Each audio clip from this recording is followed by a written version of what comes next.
Hello, board members. How we doing this fine Puzzle Sunday? Well, I hope. As it's Puzzle Sunday, we are returning to the world of murders on the Yangtze River, which I am still having a blast with right now. I'm actually really enjoying what they're doing with it. I feels like the less wacky but more thought out version of Phoenix Wright, right? Like it doesn't have the raw wackiness but I guess a lot of the wackiness is also how incredibly what's the best way to describe it? How incompetent most people are at everything, whereas this has been kind of the opposite. Most people are very competent. It's been something. But I'm very excited for today because last time we finished up the first couple of murders, moved on to the new ones where we found out that a ghost might have thrown a person into like a smelting pot. A giant still melting pot.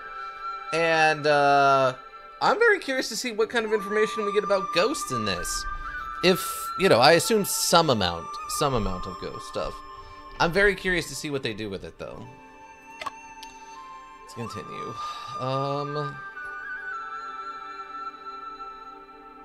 I mean, I guess technically this one. Yeah, we met a couple of people who have been talking about how there might have been ghosts, but also, what was the other thing? There was another thing going on that could also kind of be involved, but right now we don't have any suspects. All current suspects and stuff are just the ghosts. What am I missing? Do I have extra stuff? Knowledge. Forensic toxicology? I didn't realize we missed one of these. For a long time, the detection of poison in criminal investigation was a significant challenge. It was not until after the chemical revolution of the 18th century that a new understanding of elements laid the foundation for poison detection. The chemist Orliff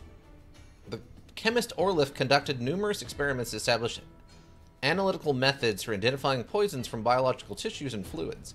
He organized a systematic classification and identification method of poisons into a treatise on forensic medicine. Later, he marked the formation of forensic toxology by extracting arsenic from the internal organs of the deceased to confirm poisoning. Cool. Good historical fact. What do we got over here? The wax cylinder phone, I'm not really... Okay. Morse code is an encoding method invented by the British inventor Samuel Morse. It encodes English letters and Arabic numerals using a combination of dots, dashes, and spaces to facilitate the efficient transmission of information. The Morse code telegraph machine operates on the principle of controlling the opening and closing of an electromagnetic with electric currents. It prints the transmitted or received information on a roll of paper strip, thus carrying out the work of the information transmission. I don't remember that even coming up, but okay.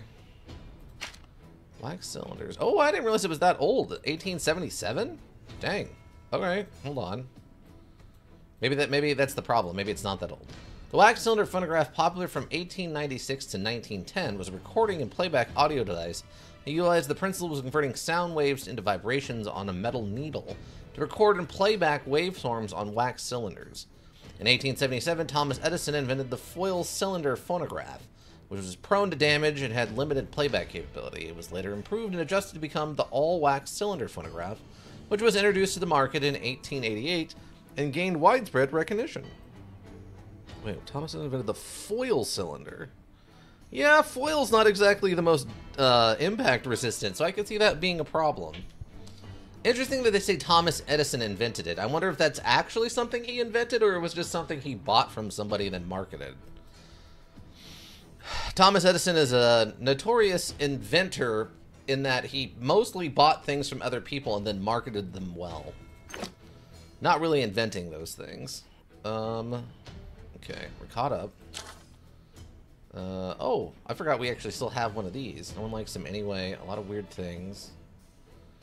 Well, the office. We will know once we go to the office and see for ourselves. What the shrine act? Oh yeah, the death shrine. That's right. The guy was worshipping the death shrine and stuff. Deputy Administrator.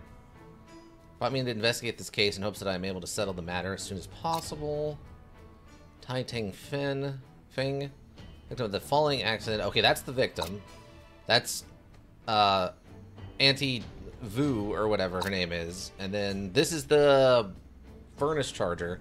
This is like the one guy we actually were able to just sit down and, or stand around and talk to. Alright, so... where...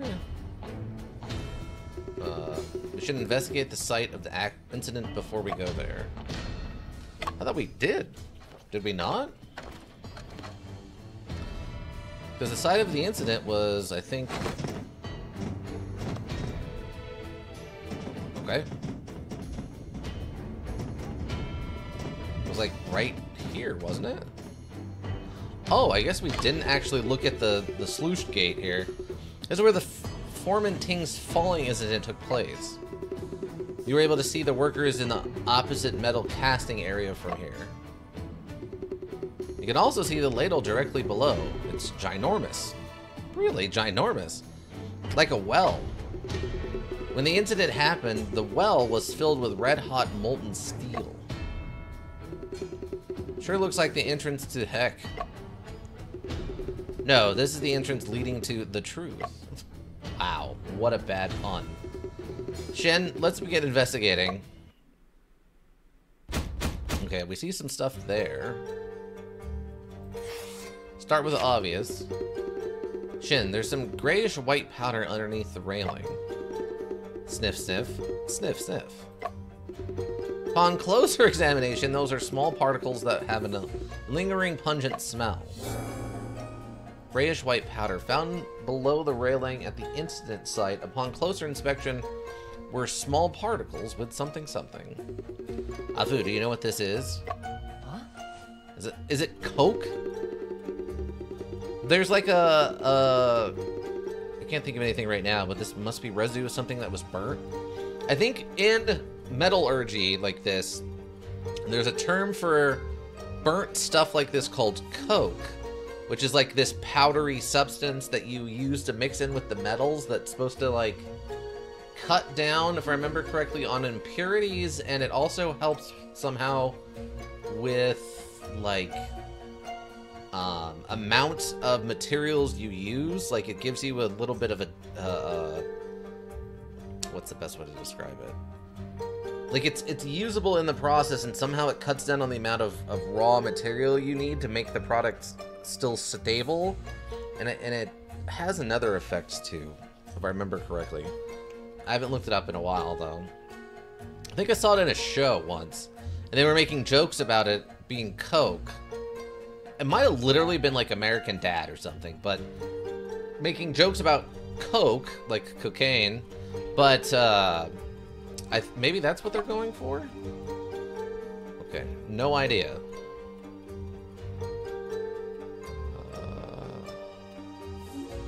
Nope, nothing. Is it just the... Shin, this is the molten steel basin. This isn't really a clue, this is just the thing? Once the shutter is open, molten steel of 1600 degrees Celsius flows through here into the ladle. When that happens, the temperature close by will be extremely hot.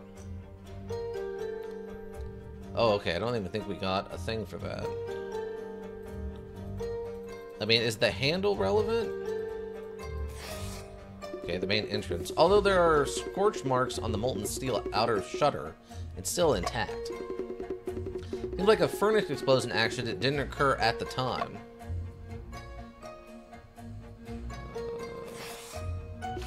Is it like... a section of the railing next to the molten steel outlet is missing. You're right. Judging from the structure, there should be a movable crossbar here. This design makes it more convenient to clean the molten steel outlet. But where did the crossbar go? Could it be that it fell into the ladle? I just realized I didn't check to make sure. Okay. Last time we had a weird little incident going on. Oh, welcome T12. How you doing, friend? Hopefully you're having a good day. But we had an incident where like half the screen was cut off for some reason, so I wanted to double check to make sure that's okay. Crossbar go. Could it be that it fell into the ladle? This detail is quite suspicious. Okay. Disappearing railing. Yeah, T12, how you doing? What are you up to today? Anything big? Okay. I don't like the way this is riveted. Like, it looks very slapdash. I guess this is the ladle itself? This ladle that the foreman Ting fell into is now empty. Huh? Where did the molten steel go? Perhaps the workers may know something about this. Oh, that was actually relevant. Okay.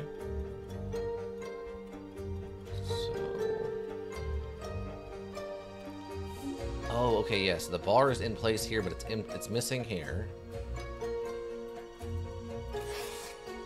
I guess this is just where the steel comes out. This is a ladle the foreman turning into is now empty. Oh, where did the building still go? Oh, okay, they're counting that as all as one object. That wasn't... Okay, that's not anything.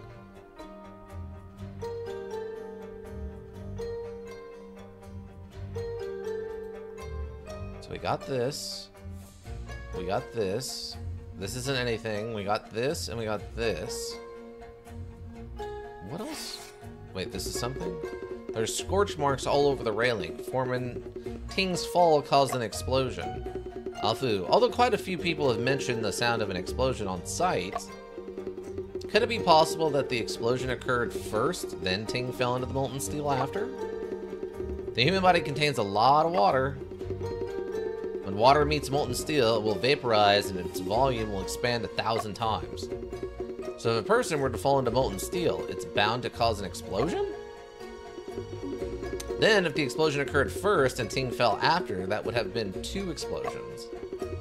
However, the workers only saw 1 explosion. It must have been caused by Ting's fall. 100% correct! I didn't realize that those are scorch marks. That was just a blind, kind of a blind guess. Alright, so... Victim appeared out of thin air. Eerie statues, disappearing railing. The railing on the site is missing. It may have been intentionally damaged. Shin, could it be that someone orchestrated this accident? I mean, someone deliberately loosened the railing? When Foreman Ting leaned upon it, the railing came off and fell into the ladle along with him? Exactly. That does seem Wait, practicable? What? Practicable? Practicable. Huh. I don't think I've ever seen the word practicable before. Practical, but maybe that is practical and I'm just pronouncing it wrong. How did that person convince Ting to lean against the railing after the shutter was opened? Yes, when the shutter was opened, the area nearby was very hot. The railing were scalding, too. No hurry to conclude. We should investigate all the places that can be looked into first. Okay, so was it in the tab? I want to know what that powdery substance was. Oh, okay, it is in here. Found below the railing at the incident site, upon closer inspection, were small particles with a lingering pungent odor. I think that's coke. I bet that's coke. It has industrial uses, and it's like a byproduct of something else. Alright, maybe now we can go over to the foreman's office and look at the body? I think we should have done basically everything else around here. Ah, okay, now we can, yeah. Foreman Ting got what he deserved. No one likes him anyway. Okay, fair. Looks like they're paying him out for the day. After something like this, our wages are being paid early. Supervisor Ho, how about... Awu, keep your mouth shut. Just take the money and go. Okay. Why is he... Huh? I don't think I've seen this young man before. We're not here to get paid. We're here to investigate the case. You didn't mention that there was a detective wandering around with his young male companion? I mean, they're supposed to just be friends, I guess, right? It's kind of a Batman and Robin sort of thing, but like Batman and Robin from the 60s show.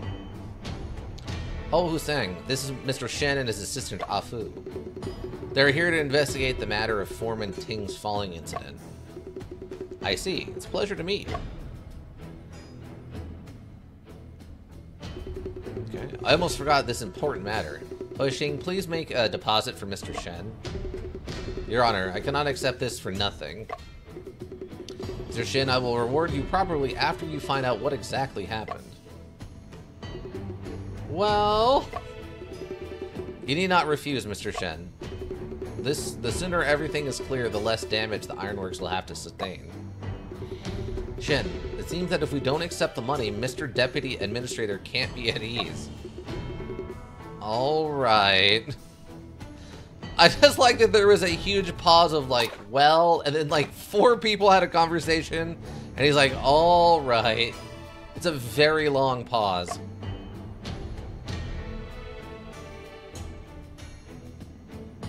Wow, he gave us 2 full, dollars. New clue. Silver coins. Department Administrator Lee insisted on giving us coins engraved with Gyok's period silver coins. Okay. Seems like that might be a specialty kind of currency. Engraved with Gunok's period silver coins made in Hubei province. Oh, okay. I assume that's similar to like US coinage, just described in kind of an odd way. If anything ask me, I will gladly tell you everything I know. About Foreman Tang, about Supervisor Ho. What do you know about him? Tell me about the victim. How is your relationship with Foreman Tang, Mr. Ho? My daily work intersected with Foreman Tang, so I guess we were quite familiar. What kind of person was Foreman Tang? He treated people a bit harshly, so he was never very popular among the workers. However, I know that he was just too obsessed with studying metallurgy. Obsessed with what he loved? I totally get him. I heard that he had a habit of worshipping a statue. Do you know when it started, Mr. Ho? If you're asking about the statue, it's a long story. The quality of our steel products was not stable, so we didn't have a steady flow of funds. Mr. Shing imported a German Seisman Martin furnace and ordered Mr. Lee to improve quality. Fact. We thought the problem would be solved, but our steel rails still have quality defects. Mr. Lee placed the burden onto Foreman Ting. Ting made a pledge promising he would get the job done. So that's when Foreman Ting began worshipping the gods. That statue was originally acquired by Mr. Lee. It was meant to be a symbol of luck. Okay, another historical fact. Who would have thought that Foreman Ting would become obsessed with worshipping the gods? He often closed himself off inside the office all day long. He became unusually thin and pale with a withered face, and he kept on mumbling strange things. What did he say?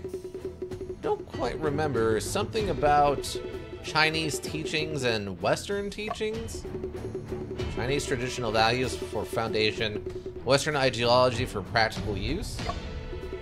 That's it. He said, to make steel in Haiyang, do as the ancient Haiyangers do. What? Haiyangers, huh? Do as the ancient Haiyangers do. Well, I don't get that at all. I regret that I haven't paid more attention. Otherwise, none of this would have... If you have anything to ask, I will gladly... Ooh, that was a big one. I will gladly tell you everything I know. Alright. About the incident, about Supervisor. I guess let's go with the incident now. When you present... Were you present when the incident occurred, Mr. Ho? I was checking inventory and only heard a bang. When I got there, the fire had been put out. I didn't know until after that it was... Sigh. Mr. Ho, when and where was the last time you saw Foreman Ting? I ran into him yesterday evening, right around here. It was almost payday, so I was busy verifying the account book. I went to double-check workers' attendance with Foreman Ting. But when I met up with Foreman Ting, he still appeared absent-minded. He didn't respond when I called out to him. He walked into the office and locked himself inside. Everyone knows that he locks the door when he's worshiping the gods. When you saw him yesterday, was there anything else unusual about him? Nothing else, no. Oh, I do remember a small detail, though. I don't know if it counts. When I ran into him yesterday, he was wearing a headcloth. I've never seen him wear one before. He doesn't usually wear a headcloth? He thinks it's stuffy, so he rarely wears one. Okay. This detail deserves attention. I wrote it down, Shen. Supervisor host testimony claims he last saw Foreman Ting yesterday evening near the steam turbines. Right, if you have anything to ask... Alright, what do you know about Supervisor Ho? What are your duties, Mr. Ho? I'm the supervisor of funds, and all things related to money here fall under my responsibility. Such as bookkeeping, managing bills, as well as the purchasing of goods and materials. And paying wages? You're a smart cookie, young boy, but I'm not the one who's in charge of paying the wages. Usually the workers' wages are paid by the foreman directly, but that's why I'm doing it. Wow, so the guy is dead so they couldn't get paid. I just heard from the workers that the wages for the month are being paid earlier than usual. Indeed, Mr. Lee has instructed me to do so, hoping that this will calm everyone down. You two probably don't know that Simon's Martin furnace in this incident was very expensive. After the incident, people on the factory floor were terrified, causing production to stagnate. For each day the furnace is not in operation, thousands of silver coins will be lost. No wonder Mr. Deputy Administrator seems so anxious. If you have anything to ask me, okay, so that takes care of that.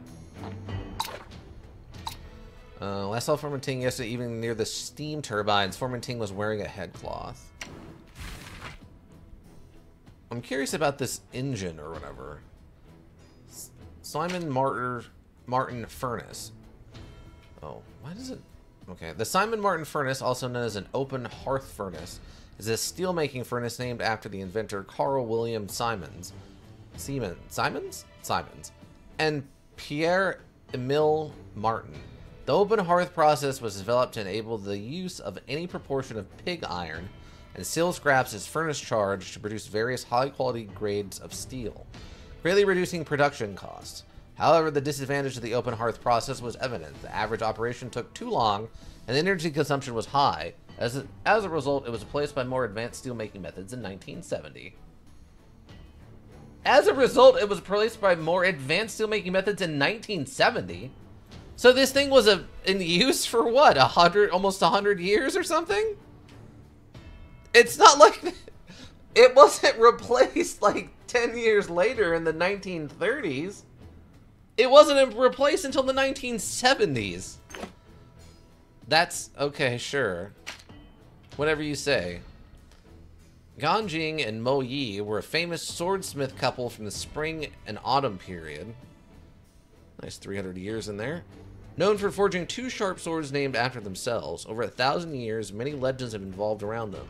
In the spring and autumn annals of Wu and Yu, when Janging was commissioned by King Hilu of Wu to forge a sword and encountered the problem of the metal not melting, he was at a loss. Mo Yi mentioned for divine objects to transform, they require human involvement. Recalling his master Ozui, who once sacrificed himself to the furnace when facing the same issue, resulting in a successful forging. Both decided to cut their hair and nails and cast them into the furnace, thereby creating two divine weapons. A little different than just, you know, throwing yourself in there, but alright, whatever you say. No ghost yet, though. Oh, wait. Was there one? Hold on. Did I miss a... Wait, I saw something about a ghost. Oh, the Hungry Ghost Festival. Okay, I think we... Obviously, we read that one. Okay. Li. This is a serious matter. If there's anything you want to know, Mr. Shen, just ask. Tell me about Ting. Deputy Administrator, please tell us more about Foreman Ting. Former team began working at this ironworks when it was founded. He learned chemistry and steel making and also spent time in the laboratory. For the past 6 months, he had been transferred to the factory floor to work as a foreman. Although he was sometimes tough and stubborn, he's always been keen on studying steelmaking. Recently, we imported the most advanced Siemens Martin furnace from Germany. He had been researching on new method of open hearth steelmaking. But he hadn't found the knack for it yet, and the quality of the last batch was less than ideal. The incident is a serious matter. If there's anything you want to know, Mr. Shin, just ask. Ironworks operations. Mr. Lee, I heard that there was something wrong with the quality of steel rails. It's hard to explain. I heard that the hardest part of steelmaking is removing the phosphorus. Fragmentation easily appears in steel with high phosphorus content. Was this type of problem you were facing? Seems like Afu knows the ropes. Indeed, clears throat. Due to some reasons, the high-quality ores from the Dyer were transferred to Japan. We only got lower-grade ore.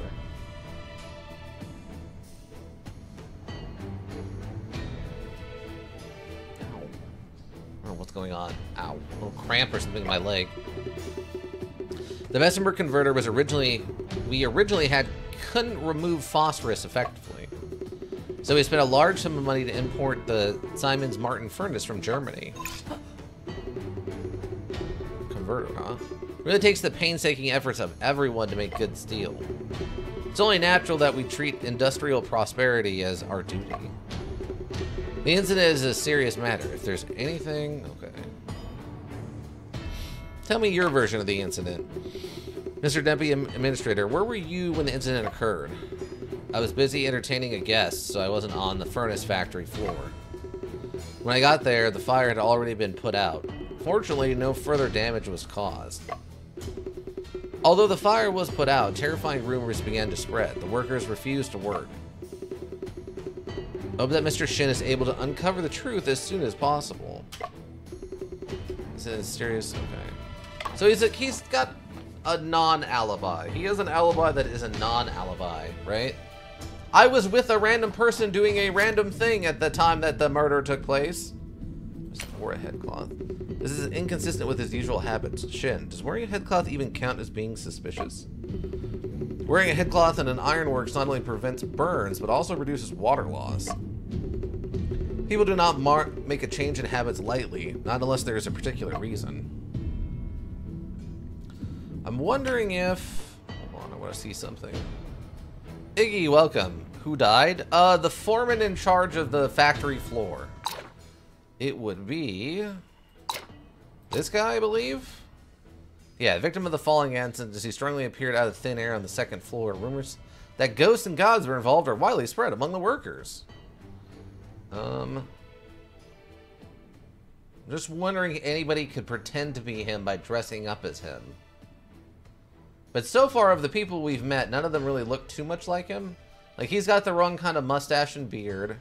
Same with this guy, and then this guy's, like, way too young.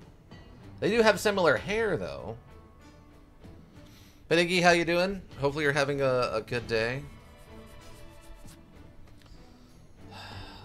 Oh yeah, what was this other converter thing they were talking about? A Bessemer converter. The Bessemer converter is a steelmaking furnace named after its inventor, Henry Bessemer. The steelmaking process derived from it is known as the Bessemer process, which laid the foundation of modern steelmaking workmanship and marked the evolution of early industrial revolution from the Iron Age to the Steel Age. However, since this craft used acidic materials as furnace walls, it was unable to effectively remove phosphorus, sulfur, and other impurities in steel. So it gradually faded out from history. Makes sense? Was it murder? Well, that's what we're trying to figure out. I'm good. That's good to hear. We're trying to figure out how, like, who would murder them and why if they were murdered. Why did Mr. Lee make us cast these ingots?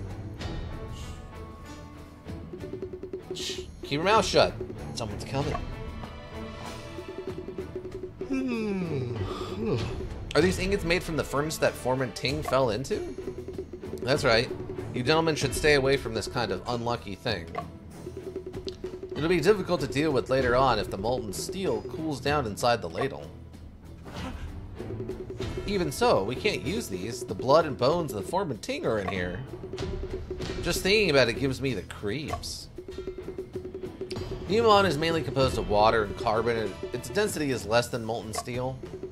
His body wouldn't sink into the molten steel, but would float on the surface and flow into the tank. So, in essence, they're just ordinary steel ingots. It's a little dark. Then, do you think his soul could be in these ingots? Aw, Wu, keep your mouth shut. It's time to get back to work. But Master, I'm afraid the shrine will unleash its powers again. Please wait. Again? Unleash its powers. What do you mean unleash its powers?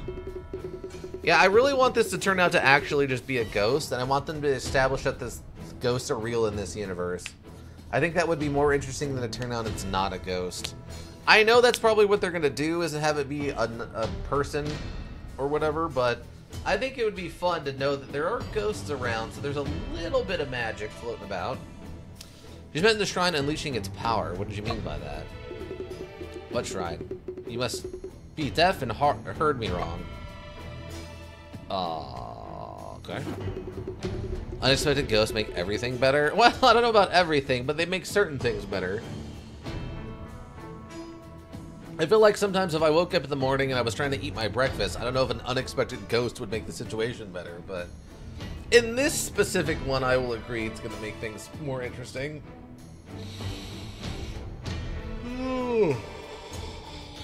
Man, I don't know what is going on. I am suddenly super tired. But T12, how you doing? Hopefully you're having a good day. Jen and I both heard you. You definitely said it just now. Mister, that shrine, it's taboo. We are entrusted by Mr. Deputy Administrator to investigate the case of the falling incident. If you don't cooperate, you might be convicted of obstruction of justice. Please don't be angry, mister. We'll talk. We'll talk. About a month ago, Ah Wu and Foreman Ting had a little argument. Ah Wu, young and candid, kicked the shrine. The statue fell. He said some words of disrespect.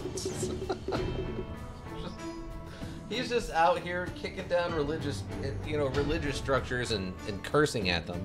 Then the shrine unleashed its power? Well, yeah, there was smoke coming out of the shrine. There was gunpowder smell in the air. My head started throbbing and I couldn't breathe, but I wanted to cough, so I almost fainted. Then what happened? Ting said that Ah Wu had offended the god of fire, then he kicked everyone out of the room. That very night, Ah Wu got sick and lost his voice. I had nightmares. Whenever I closed my eyes, I saw the statue staring at me. If the foreman hadn't begged the gods for forgiveness on Ah Wu's behalf eventually, I'm afraid he wouldn't even be able to speak now. You? Mister, please forgive us, but we really can't say any more. Okay. Ah Wu, we should get back to work. Also, I like the potential for the magic steel. Doubts. Eerie statues. Ah Wu once kicked over the statue, causing the shrine to unleash its power and make him fall ill.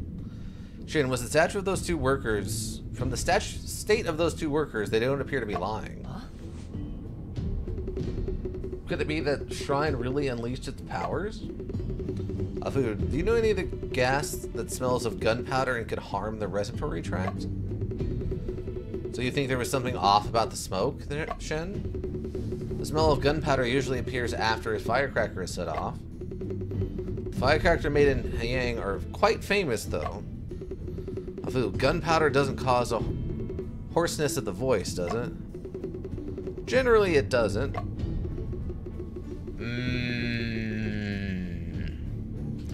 I also like that these are, how long some of these, like, pauses get. So basically the entire Ace Attorney trilogy with the ghosts helping. I mean, I guess you could blame, it'd be easier to blame the ghosts for some of those than what actually happened. Because, I mean, some of those were just atrociously dumb. I don't know. The ghost wouldn't have made it worse, let's put it that way. Shin, how about I give the shrine a kick as well?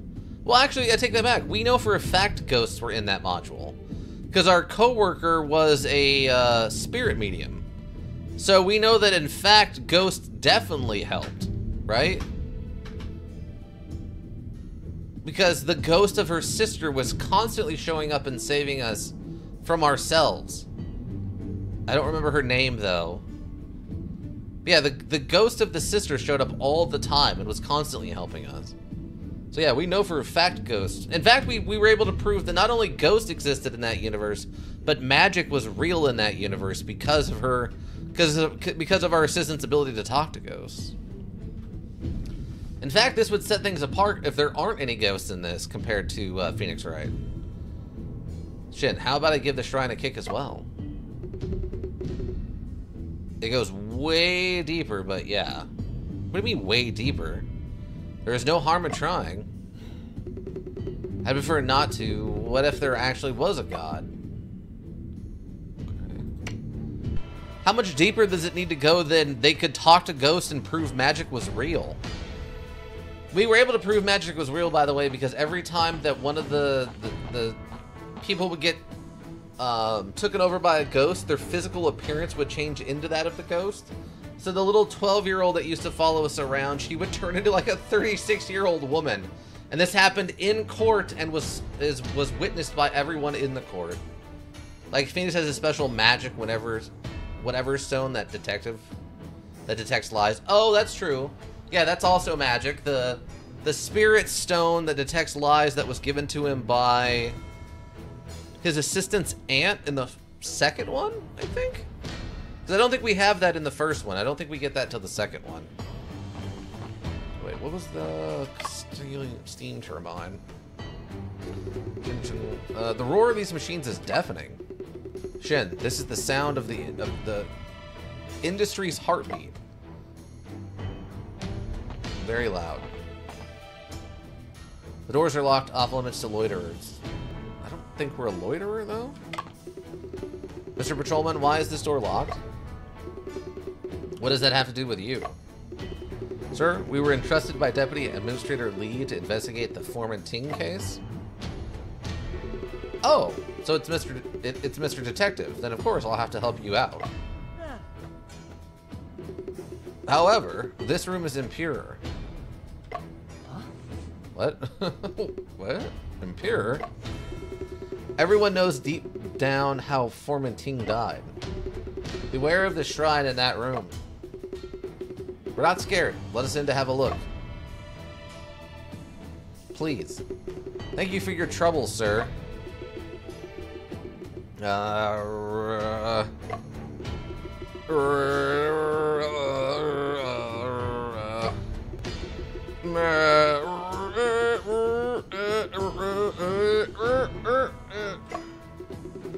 Mr. Patrolman, why haven't you opened the door yet? It really stresses me out having to help you open these doors. We need to complete the investigation today, so we're short on time. Oh my, thinking about opening this door is making my head ache. Could I ask for your help? What? It's just... What? How can we help? I just heard a crisp, pleasant sound ringing out from you two. Could you lend me a hand to refresh my memory? Something with a crisp and pleasant sound. Could be asking for... Oh, it's probably the coins. Afu, hand it over to him. He wants to get... We have to bribe him to do our own job? We could go get his boss. His boss is like 50 feet away. Or what would that be? 20 meters away? This sound is so enlightening to me.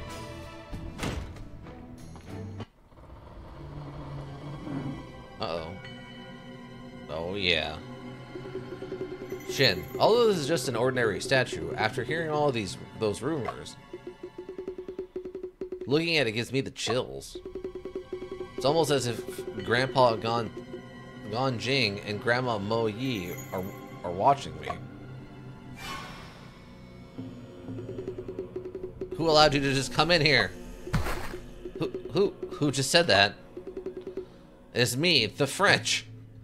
Who do you think? Is that Grandma Mo Yi? Achievement unlocked. Okay. Young lady, please stop playing tricks. Who's playing tricks?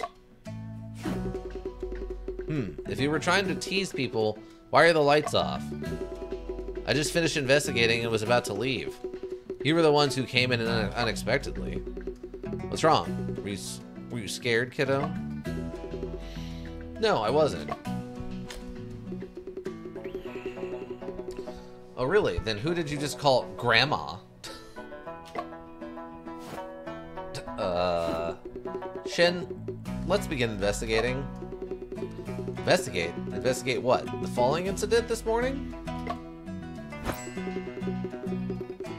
Yep, Deputy Administrator Lee invited us here specially.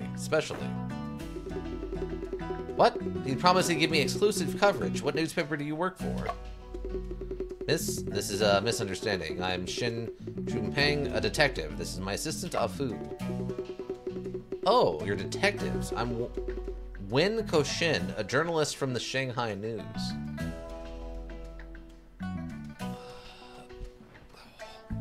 Sorry, I'm getting weirdly tired and I'm trying to, like, focus up here a little bit. I like that they gave her the weird, like, mischievous cat mouth on her character for some reason. However, I don't think there's any chance for Mr. Detective to show off in this case anymore. Huh? What do you mean?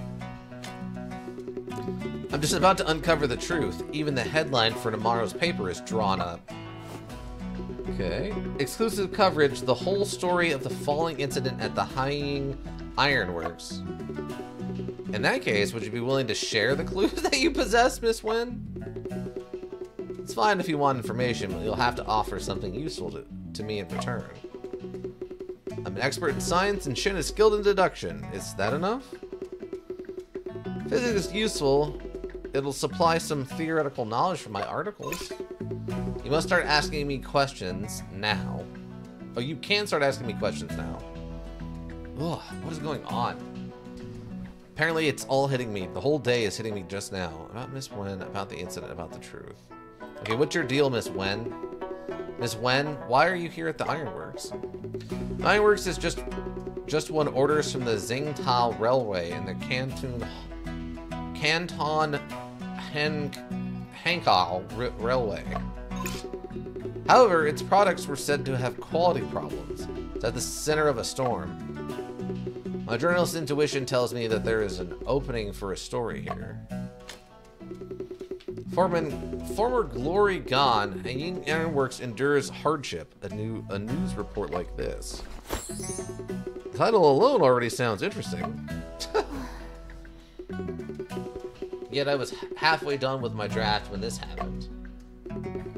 So now you're planning to write about Foreman Ting's falling incident? Sorry for what happened, but this is definitely a better story. You can start asking me questions. Okay. What do you know about the incident? What were you doing at the time of the incident, Miss Wen?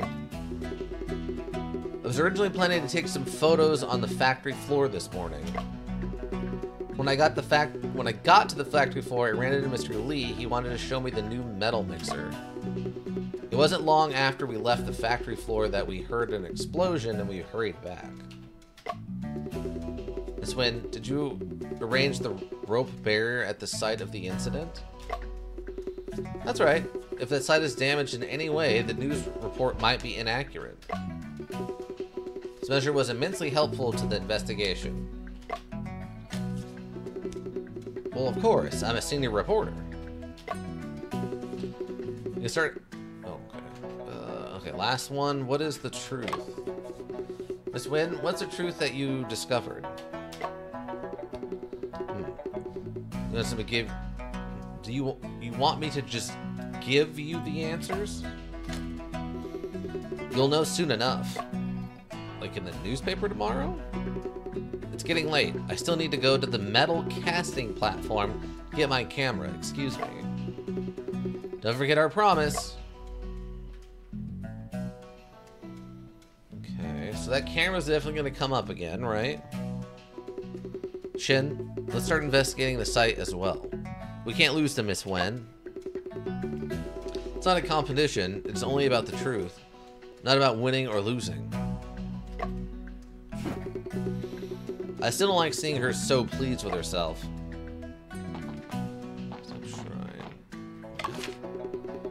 Shin, this is a floor plan for the factory floor.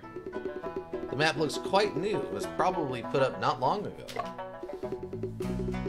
We're drawing a working drawing of the open hearth furnace is pasted right behind it. Blueprints on the wall. On the wall of the open hearth workshop office hung two drawings: a furnace construction plan and something else. I assume the evacuation plan? Feels like one of the things they're missing. The desk is clean, but the inkstone is covered with dust. It hasn't been used in a long time. Blueprints of the important furnace are under the paperweight. Also, the document is in foreign languages. Oh, that's probably the instructions on the German smelter thing? These papers are covered in handwritten notes. It seems like Formanting put a lot of work in a lot of work. Okay. Could a craftsman who studies technology and reads foreign documents be superstitious? She is knowingly withholding information. Shoot her! I don't think we carry any kind of weapon. Unless Afu has a gun on him, we're not carrying any kind of weapon right now that we're aware of.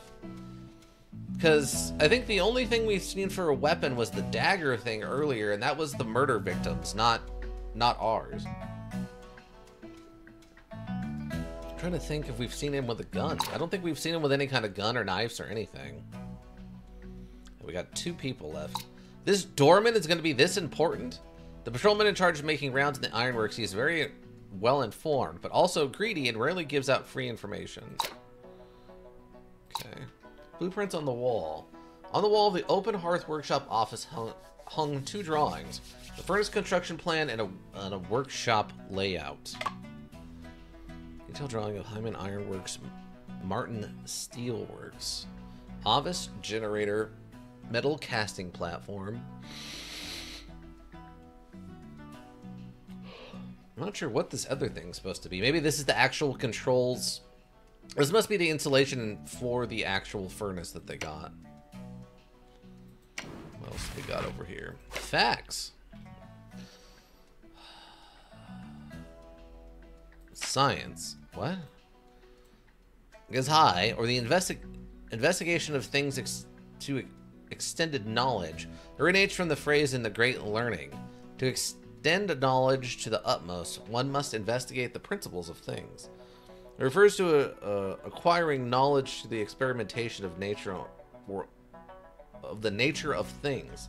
In the late Qing Dynasty, Genzhai studies broadly encompass disciplines such as mathematics, physics, chemistry, and biology. In 1875, Shanghai Polytech Institution, an early institution for cultivating scientific talent in China, was established. The following year, British scholar John Fryer and Chinese scientist Zhu Xiao founded the Chinese Scientific Journal, the Chinese Scientific Magazine. Original creation. Completely new and original name. Facilitating the spread of scientific knowledge in China. That's great. I doubt that building exists anymore. I bet... It's what? 1875.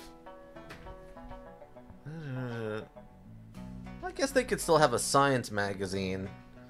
As long as it's not weirdly got any, like, politics in it, right? I guess that would be fine.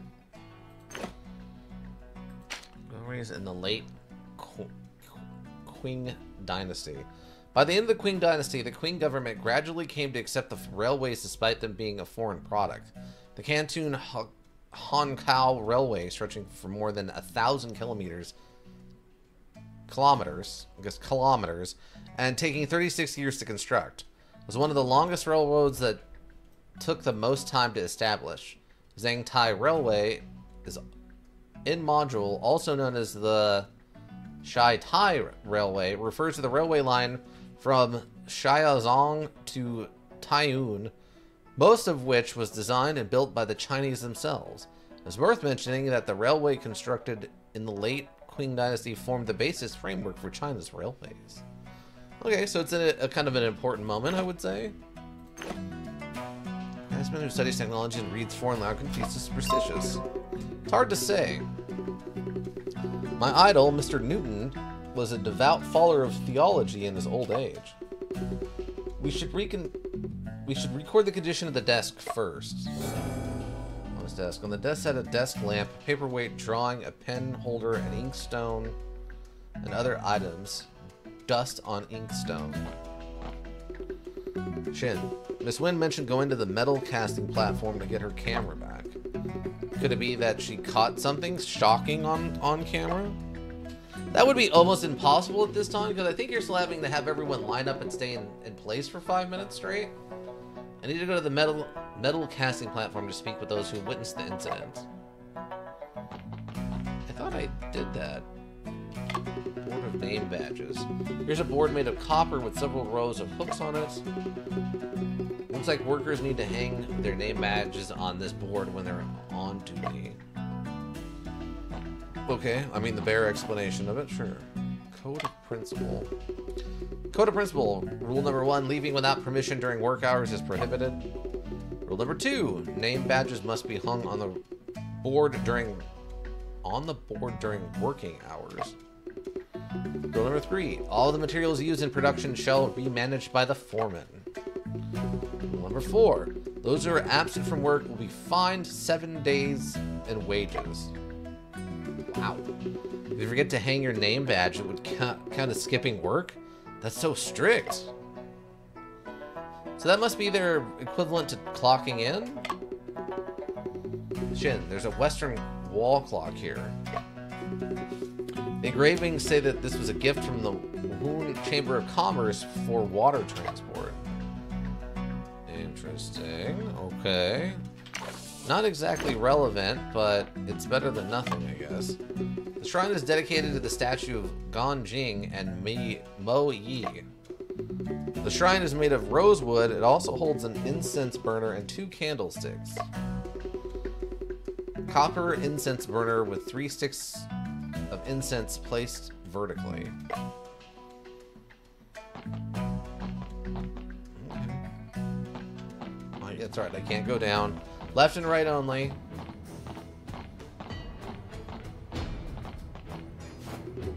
Shin, we'll reach the metal casting platform if we go up from here.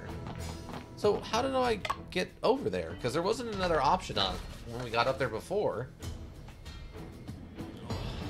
Ugh. Oh wait, there was this door back here. Maybe that's what they're talking about? I don't know how that would lead around to the eyewitness zone or whatever, but okay.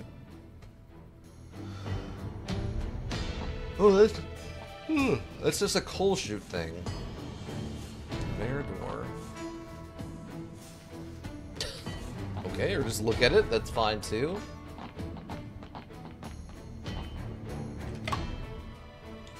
So yeah, how do I get over to this other thing from here? That doesn't make any sense. I mean, I have a map now, but I don't know how much that's actually going to help anything. Character. Oh, wait. It would be under evidence, right? Yeah. Office. Oh, okay, they mean the metal casting platform across. But how would we get up there from here? It's on the wrong plane of existence.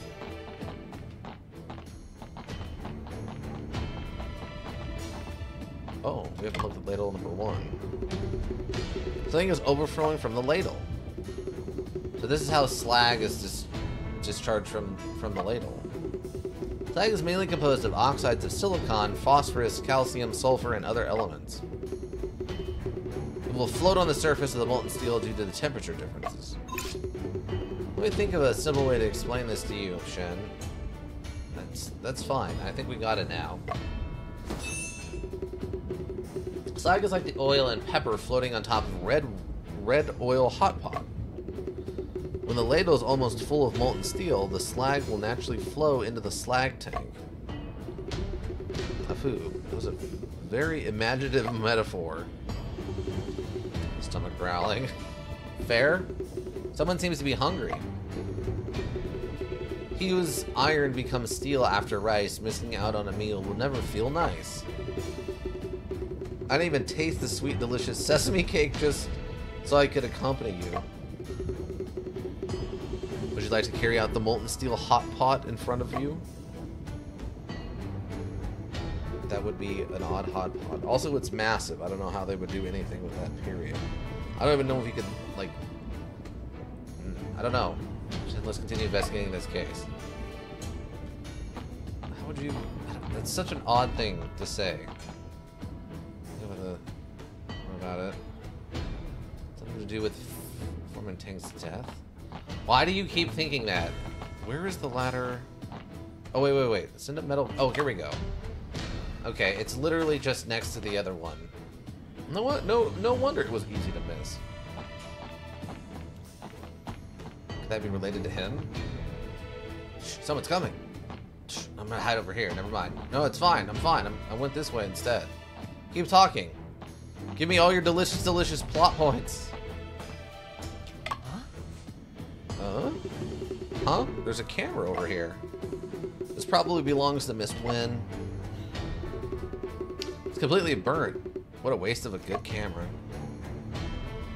Oh, I wonder if that was the flash that they saw? Chao and Awu.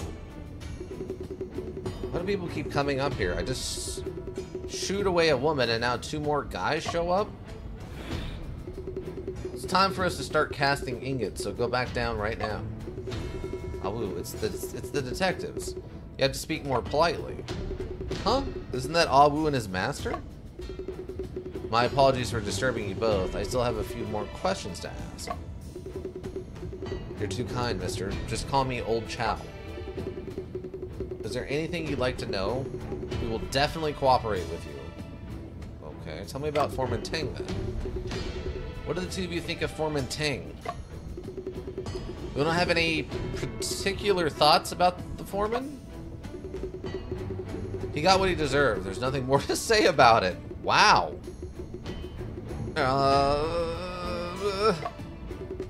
It seems that the two of you don't like Foreman Tang very much. From his point of view, anything anyone else did was always wrong. He just didn't like us. Awu, there's no fault in the foreman having been strict with his demands. Everyone did as he said. The last batch of steel rails still got messed up, didn't it?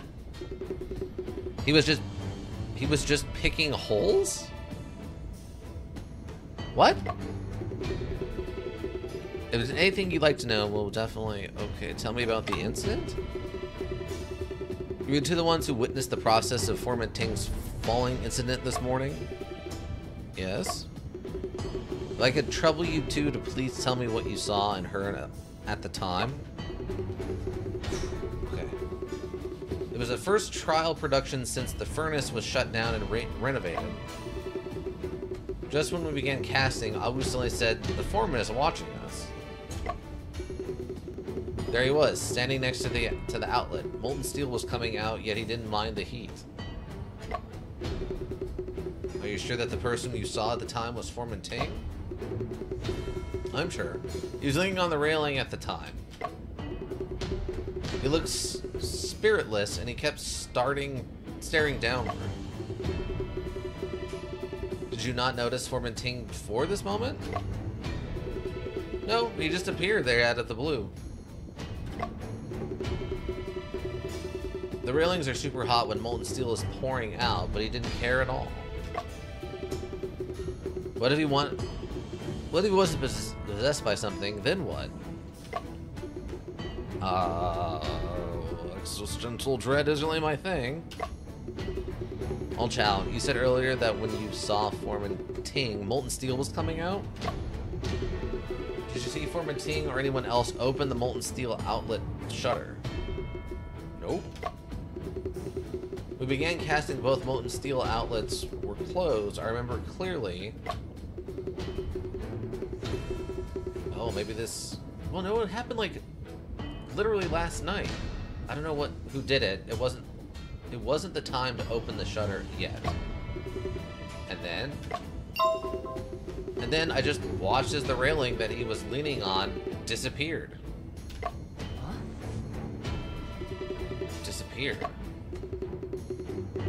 You mean the railing broke off and fell into the molten steel along with it? Along with him? No, it disappeared, just vanished into thin air.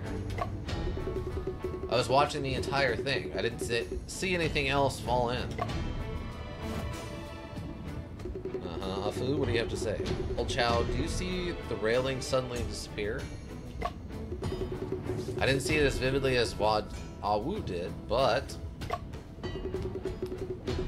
the foreman was... Oh my gosh. Okay, the foreman was indeed leaning against the railing, and then he suddenly fell into the ladle.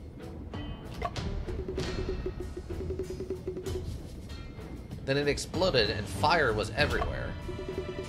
When I looked again, he was no longer there, and there was no railing either.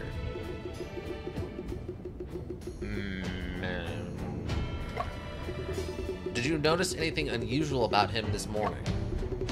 He was wearing a headcloth that he usually doesn't wear, nothing else. Yeah, I saw it too. Gentlemen, we're about to start casting. Just go back down already. Don't be in our way. Oh, we just get kicked out. All right. Wow, ladle is coming this way.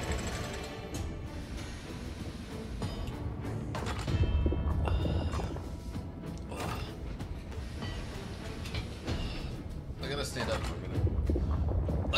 for a minute. Try to get the blood flowing again. I don't know why I'm so tired suddenly.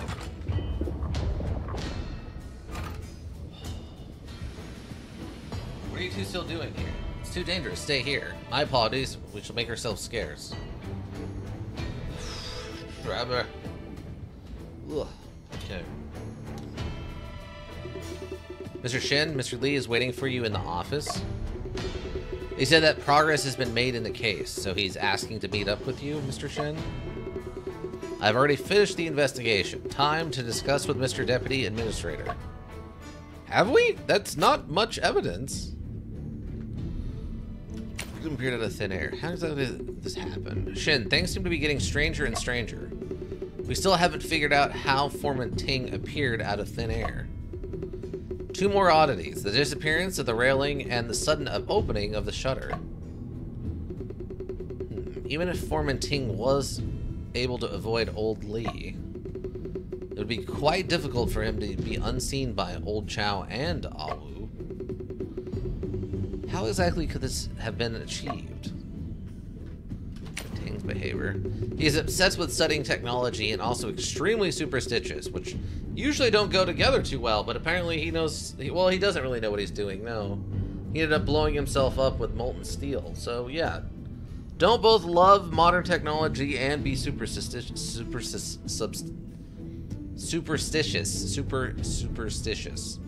Judging from the previous investigation, Foreman Ting was obsessed with steelmaking technology. Then again, all oddities related to the shrine also indicate that he was worshipping a statue. Maybe he was just too focused on achieving success. That's why he decided to go to the extremes. Or perhaps the statue holds a different meaning for him. Okay, nothing special there. Okay, can I ask you questions? Mr. Lee is waiting for you in the office. Head over there as soon as you can. Oh, sure can't. Okay, camera's not panning, so that means I can't leave.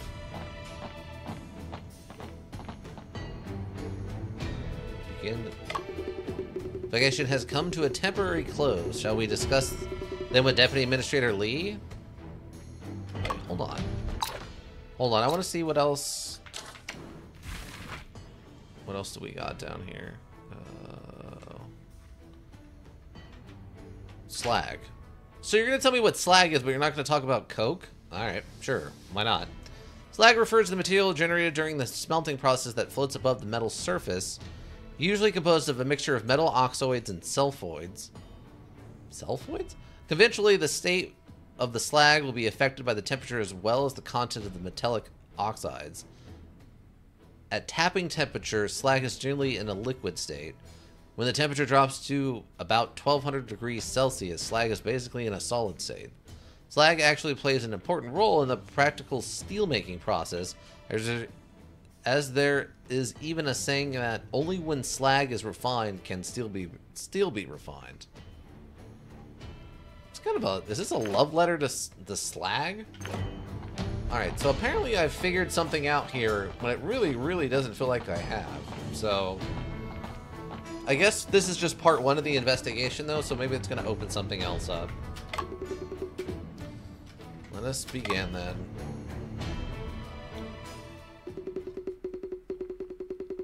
Miss Wynn has already uncovered the whole story of the incident. Let's listen to it together. Oh, this is just to contradict her. Okay, I gotcha. Miss Wynn, please tell us about your findings. The truth behind Foreman something. It loaded too fast. Ting's death wasn't caused by ghosts, nor was it an accident. It was actually... suicide. Oh, interesting. Oh, suicide? That's out of the question. Is it, though? Today is the pivotal moment for the trial production of the Simons Martin furnace. Seisman? Ting was engrossed in this affair. There's no way he would kill himself today of all days. It is precisely because of today's importance that he chose to commit suicide. Why is that? All these years, Foreman Ting has been obsessed with studying steelmaking technology. He proposed a method that was said to greatly reduce the cost of production. As a result, Ying Iron Works began to receive large orders for steel rails. However, at the crucial moment, severe quality problems with steel rails were exposed. Ting shouldn't have carried all the blame. It was mainly due to the high phosphorus content in the coke that was used. See, there's the coke thing. Okay, that's the white powder for sure. Then that's got to be what that white powder is. To solve this problem, he made a pledge to improve the technique once more. However, each and every trial production ended in failure.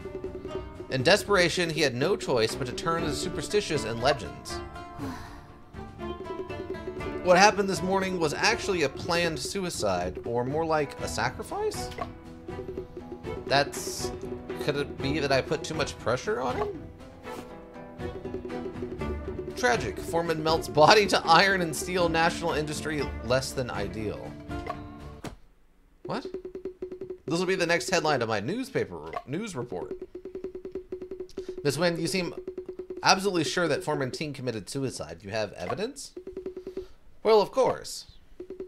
I found Foreman Ting's suicide note on the office desk. Wait. Hold it right there. Where's the suicide note? How come we never saw it? Such precious news material would obviously need to be protected. How could you hide evidence like that? I was afraid this clue would be lost, so I took it for safekeeping. What? You can't just... Okay, now maybe we need to shoot her, because there's absolutely no reason for her to come in here and steal evidence. That's a pretty big deal, right? How could that count as hiding evidence? Because you literally went and hid evidence. What are you talking about? Miss Wynn, would it be possible to let me take a look at the letter? Sure, there's nothing special about it anyway.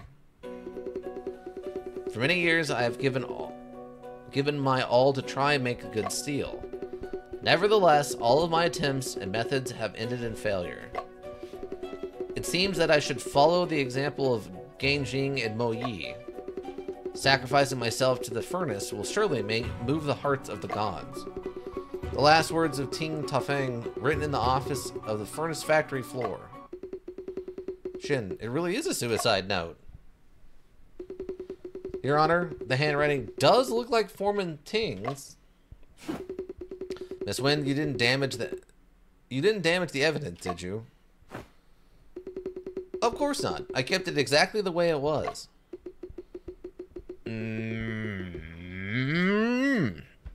I don't think he agrees.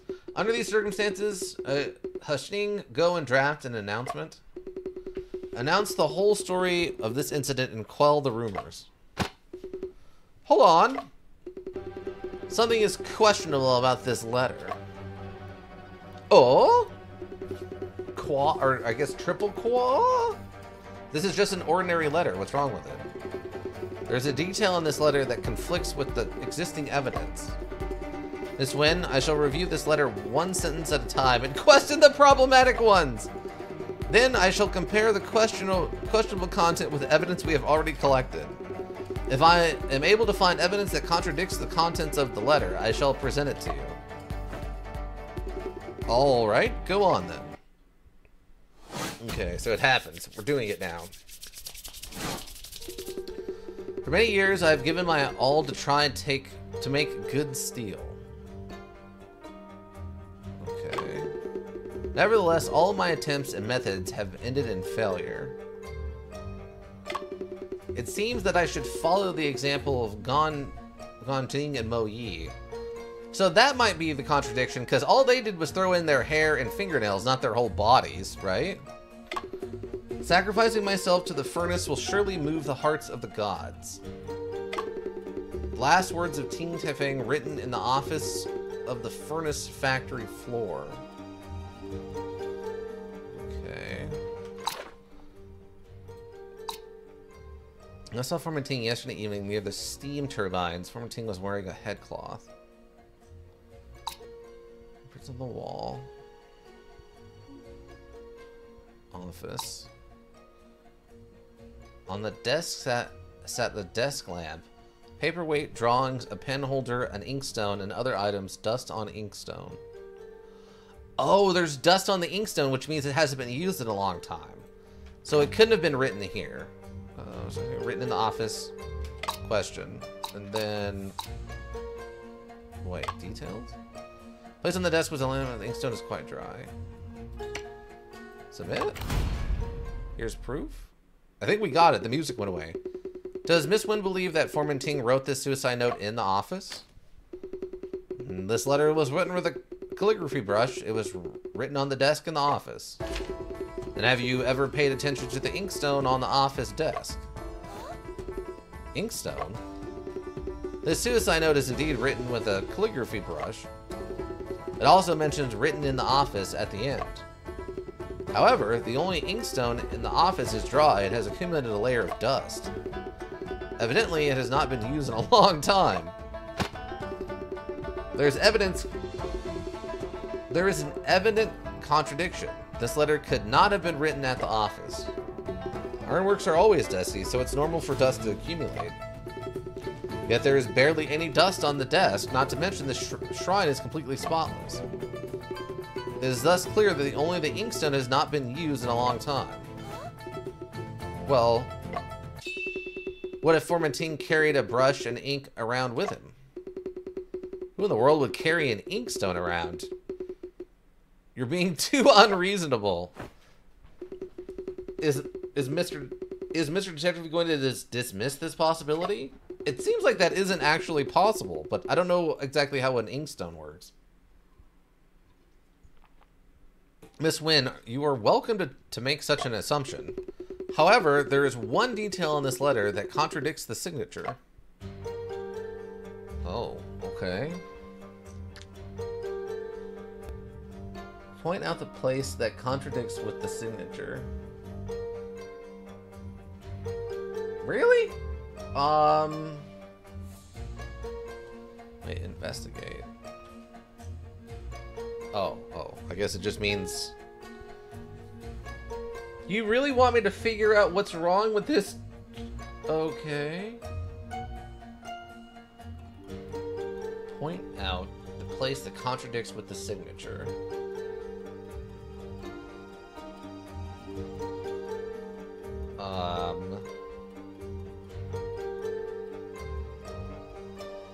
What?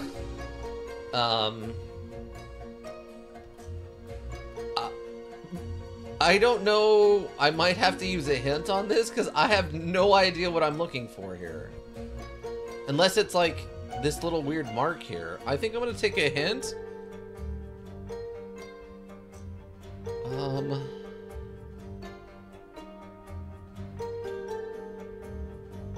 Like, is it this? No. Okay, I can literally click on anything on the paper. Okay, so that's not gonna help us. I'm gonna take the hint on this one because I don't even know what I'm supposed to be looking for here. The suicide note is written in the office. A certain mark would not be present. Its content could significantly impact your modulating experience. Please proceed with caution. Hold space to view the answer. Oh, okay. Oh, that's cool. They actually let you see the answers too. Suicide note was written in the office. A certain mark would not be present. A certain mark would not be present. Oh, is it the crease? Because if he wrote it here, then why did he fold it up? It wouldn't be folded up. So actually, is it the crease?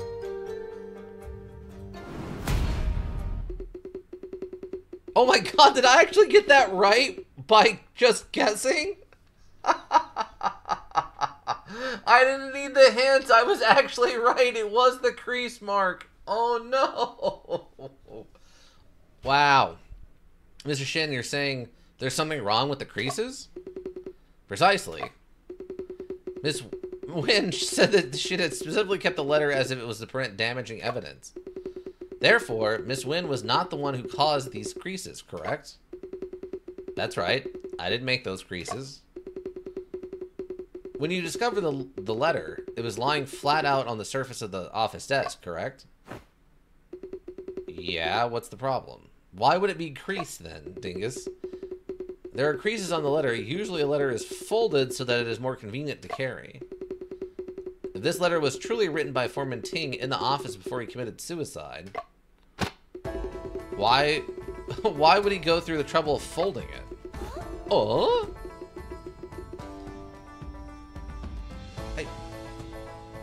I don't know what her deal is. Journalist Wynn. So she could definitely be Chinese, but she doesn't look like. Obviously, we got like the weird. I guess it's not a beret. It's just a. I don't know what you call that, but it's a piece of like fabric, I think. And then the rest of the outfit is pretty European looking. I don't know what they're doing with her. Maybe he wrote the letter somewhere else. The letter clearly states that it was written in the office of the furnace factory floor. That's true. Could it be that his suicide note was forged? That is correct. Someone is trying to cover up the truth of Foreman Ting's death. What? What need is there to cover up Foreman Ting's death? The workers clearly saw him jump into the furnace. Could it be possible that the workers who witnessed the incident are hiding something? Who? Go and bring all the workers who were present at the time of the incident for questioning. Yes, sir. What a day to be like out of work. Mr. Detective, you still haven't completely convinced me about the problem of the suicide note. None of us can accurately predict the state of mind of a person before their death. It's also possible that Ting wrote the letter somewhere else, then left it in the office. Although this is highly unlikely, the possibility does exist. We should not make conclusions based on a single piece of evidence. Let's discuss it later. Suicide note. It says Foreman Ting, vexed at his steelwork failure, wrote a letter in the office, then chose death in homage to steel. Then let's put the matter of the suicide note on hold and discuss other doubts first. Fine. She's not happy. Your Honor, Old Chow and Ah Wu are here. Come on in.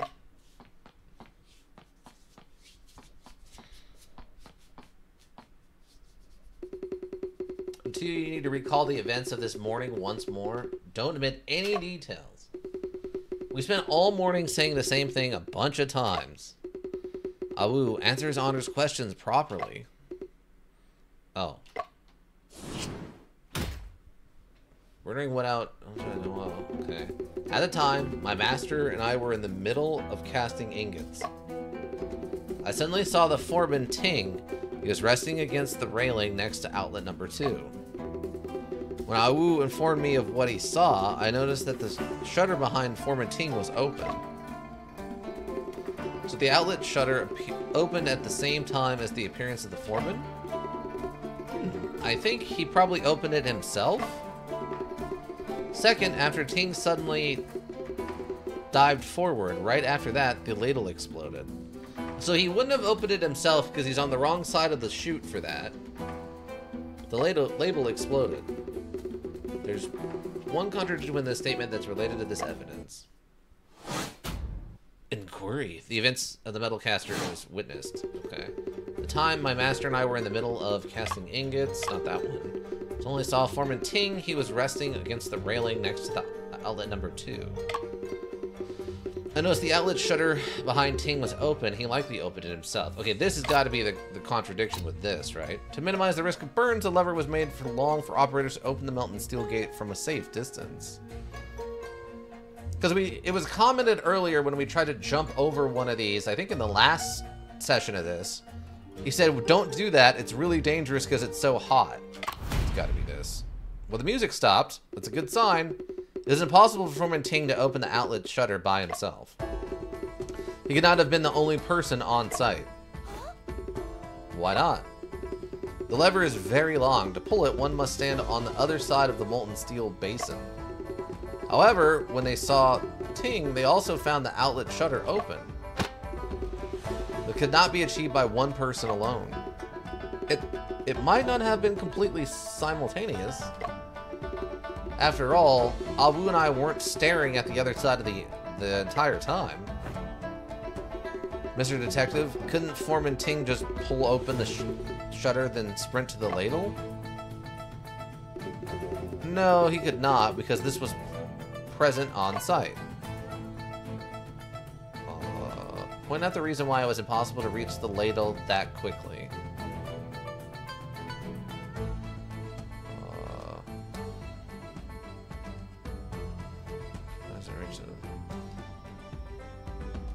Point out the reason why it was impossible to reach the ladle that quickly.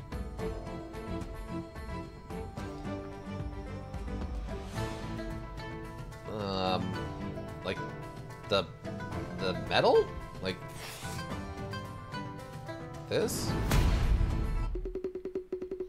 I guess that was it. Alright, after foreman Ting pulled the lever, he must have stepped over the basin to reach the falling point, or the falling spot. However, once the outlet shutter is opened, and closer to the heat, should be careful molten steel up ahead. Yeah, this scene right here. However, once the outlet shutter is opened, the basin will be filled with molten steel of 1600 degrees Celsius. A person could not possibly pass through. To reach the spot he dived from, Ting had to pass through the charging area behind the furnace. This could not be achieved in a short amount of time. Perhaps foreman Ting opened the outlet shutter beforehand. And it was only a coincidence that Old Chow and Ah Wu didn't see him do it. The outlet shutter was closed the whole time before the incident. I'm not lying. Even if Old Chow and Ah Wu possibly missed sighting him, when Ting passed through the refilling area, he was bound to run into the furnace charger, Old Lee. How do we explain the fact that Old Lee was completely oblivious to Ting's appearance? Or did the 5 ghosts transport him? Did the shrine unleash its powers? And suddenly the ghosts are to blame. Ghosts and gods are not at work here. The will of a person is. He used this as cover, okay, like this. One other person must have been present at the scene of Foreman Ting's falling incident. The moment Foreman Ting leaned against the railing, that person pulled open the outlet shutter. Wait a second. With old Chow and Ah Woo watching in front of the furnace and old Lee working in the back, if there really was another person present on site, how could that possibly remain undetected? By using this piece of evidence, they would be able to conceal themselves tactfully. Hold on. I gotta get a save in here. We haven't saved in a minute, and I'm concerned. Okay, confirmed. Okay. We're gonna hit one of these I get wrong, and it's gonna be bad for us. Standing over 2 meters tall and can hold 30 tons of workers witness Foreman Ting falling into it. Coke. Coins. Unless it's the map. Open on the wall before. Because he was standing here, pulled the thing, this fills, and then this guy falls, and there's an explosion. Is it the coke found below the railing at the incident spot upon closer inspection, or small particles with lingering pungent odor? Unless it's this again, because of the long handle.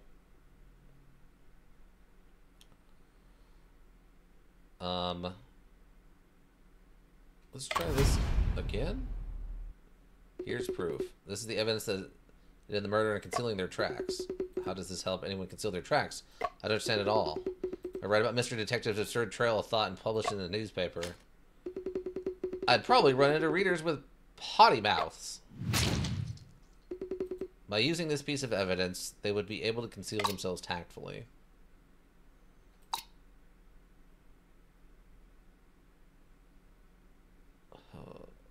We last saw Foreman Ting yesterday evening. That's not going to do anything. Silver coins don't make any sense. But the ladle, it can be held up to 2,000 million still works when. That doesn't make any sense. So the coke? This is a. How does it help anyone conceal their tracks? So this is what I'm talking about. Like, none of these make any sense. Unless it's just the headcloth thing mentioned here.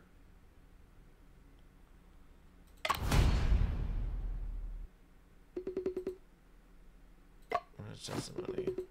That's indeed what I had said. What's the problem? Oh, okay. Okay, so this is it. This is actually the thing. The haunted furnace. Wait. Oh, that's the autosave data. Okay, that one must be from the beginning then. Okay, hold on. I don't know why the music stopped, by the way. I do appreciate it. Okay, by using this piece of... So it is the headcloth thing, but that's not really going to conceal you. I don't know what that has to do with anything. The evidence that aided the murder is within Supervisor Ho's testimony. That is indeed what I had said. What's the problem? I got it. The murderer used the headcloth to impersonate Foreman Ting. You're wrong. The person I saw as clear as day was definitely Foreman Ting.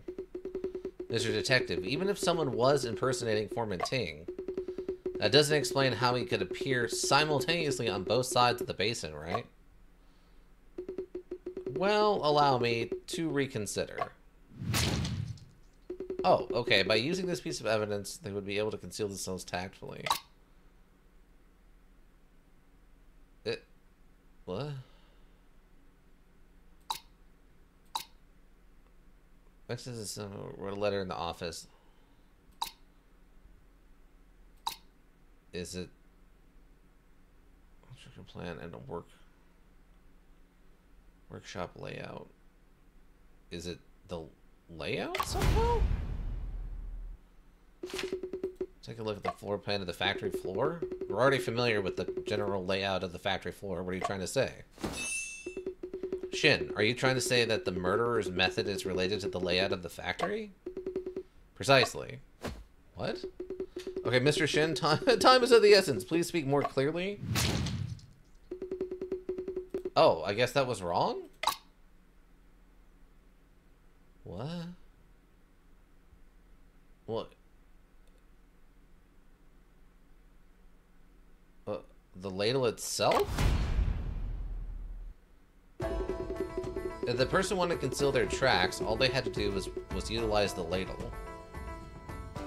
What? Okay, I want to see how he got to this.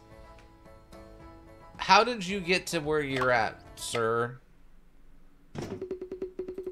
How did you do this? How are they down behind the ladle, but also up on the railing? That person wanted to conceal their tracks. All they had to do was utilize the ladle. I got it. She's just talking about a visible blind spot. This so-called blind spot, does it refer to an area that cannot be seen? Oh, they're talking about the one over there. Oh, okay, see, that's a little different. Okay, that's what it is. Gotcha. Yes, the ladle is a 2 meter tall and 1.5 meter in diameter. It would definitely block their vision. So 2 meters tall is, I think, 6.5 feet. So that's pretty tall. It's actually, this seems too big, but unless I might be wrong on that though. So that would be, so like 6.5 feet tall, and then like a 3, it'd be like 4.5 feet wide. So yeah, that's not even close to correct. Okay, never mind. Well, I guess it would be 9 feet wide. But my master and I were standing in the different places when we were casting. One of us will always be looking at the other side. Well, Chow, were you and Awu standing during this task? What was your distance from the ladle? Usually I stand on the left side of the ladle and Awu stands next to me. We're close to it. I've observed the two of you working from the metal casting platform.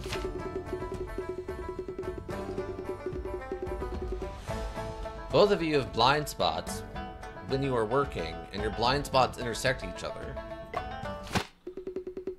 That's where the suspect hid themselves. Okay, wait a second. You can't use the map as evidence of a blind spot and then tell me when I present the map as evidence that that is not the correct thing. Okay, sure. This is where the suspect hid themselves. But my master and I just don't stand there. Just do evidence better? Well, first of all, the evidence I was given had nothing to do with the ladle that was moving around. I thought they were talking about the ladle that he fell into because that's what the evidence calls for. It says, workers witnessed Foreman Tang falling into it. So this is the ladle below him where he fell. How is this a reference to the ladle that was actually moving up on the hook system? That's bad evidence description if the one you're talking about is the one below him, and then you're using that as evidence as the one that's actually across the way being actively used. Those are two different things, and of course that doesn't make any sense. That's why the map made more sense to me, is because understanding his positioning on this map, which is the thing they presented during the actual evidence, by the way. I don't like that one. I disagree. I hard disagree with that ruling. But and welcome, I swear I'm not an elk. I hope you're having a good day. But my master and I didn't just stand there. When the ladle moves, we move along with it. When we see them, once we start walking. The reason why you would not be able to see the suspect is because absolute blind spot present. The suspect moved with the ladle. Probably this. It's quite simple. By moving alongside the ladle, they could continuously stay in the blind spot. That's true as long as they can't see the workers won't be able to see them. Because the path of light is reversible. Victim appeared out of thin air. Resolved. Interesting. If this was published in a novel or a column, I'm sure readers would be interested. However, I'm afraid Mr. Detective forgot that Ting's falling caused an explosion. There was another person on the platform at the time. How could they survive? Yeah, there were no other casualties in the falling incident today. How do you explain that? I believe the suspect could have hidden here. Why not the possible hiding spot for the suspect?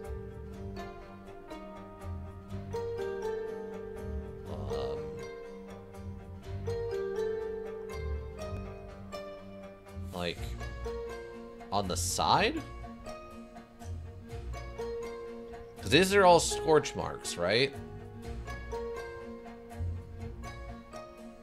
And he was already all the way over here when he opened the thing.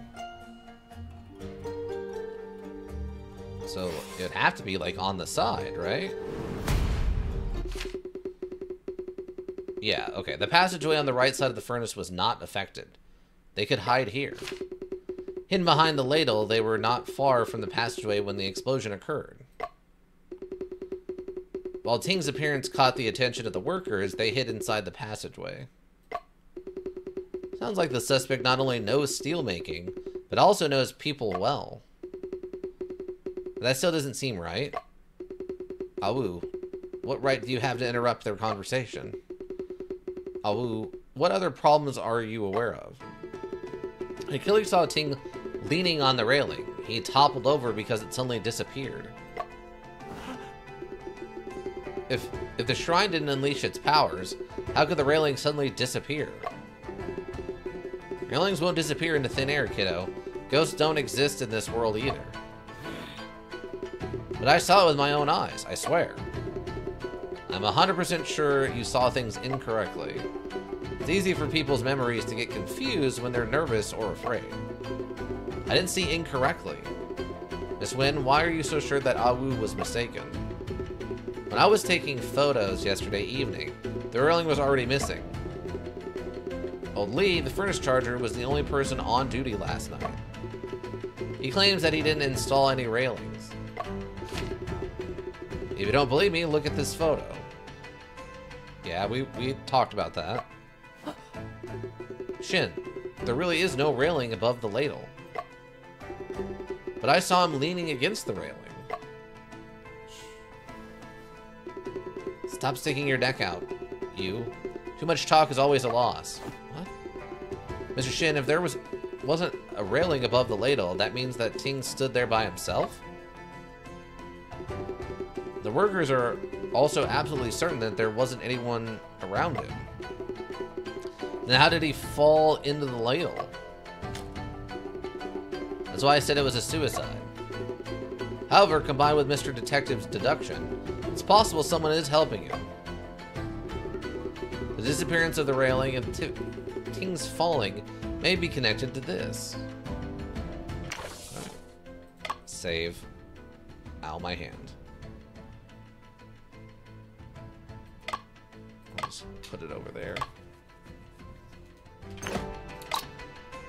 Related to this.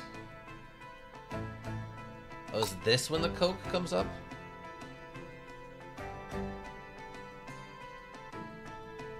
Oh, maybe Coke has the effect of, like, if you douse someone with it, it'll make them dizzy or something? The disappearance of the railing and Ting's falling may be connected to this.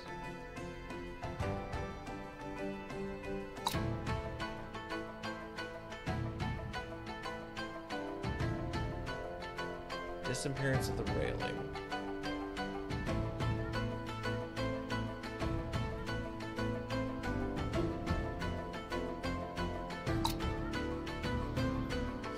Steam turbines. Foreman Ting was wearing a headcloth.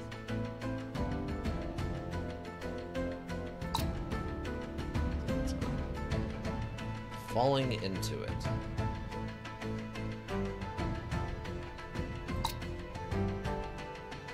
Greenish white powder. Appearance of the railing and Ting's falling.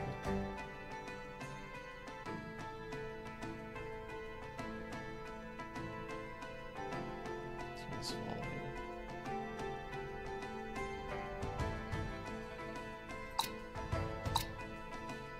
horns. The later was operators to open the molten steel gate from a safe distance. Banks said his own steelwork, wrote a letter in the office, then closed shows death in homage to steel.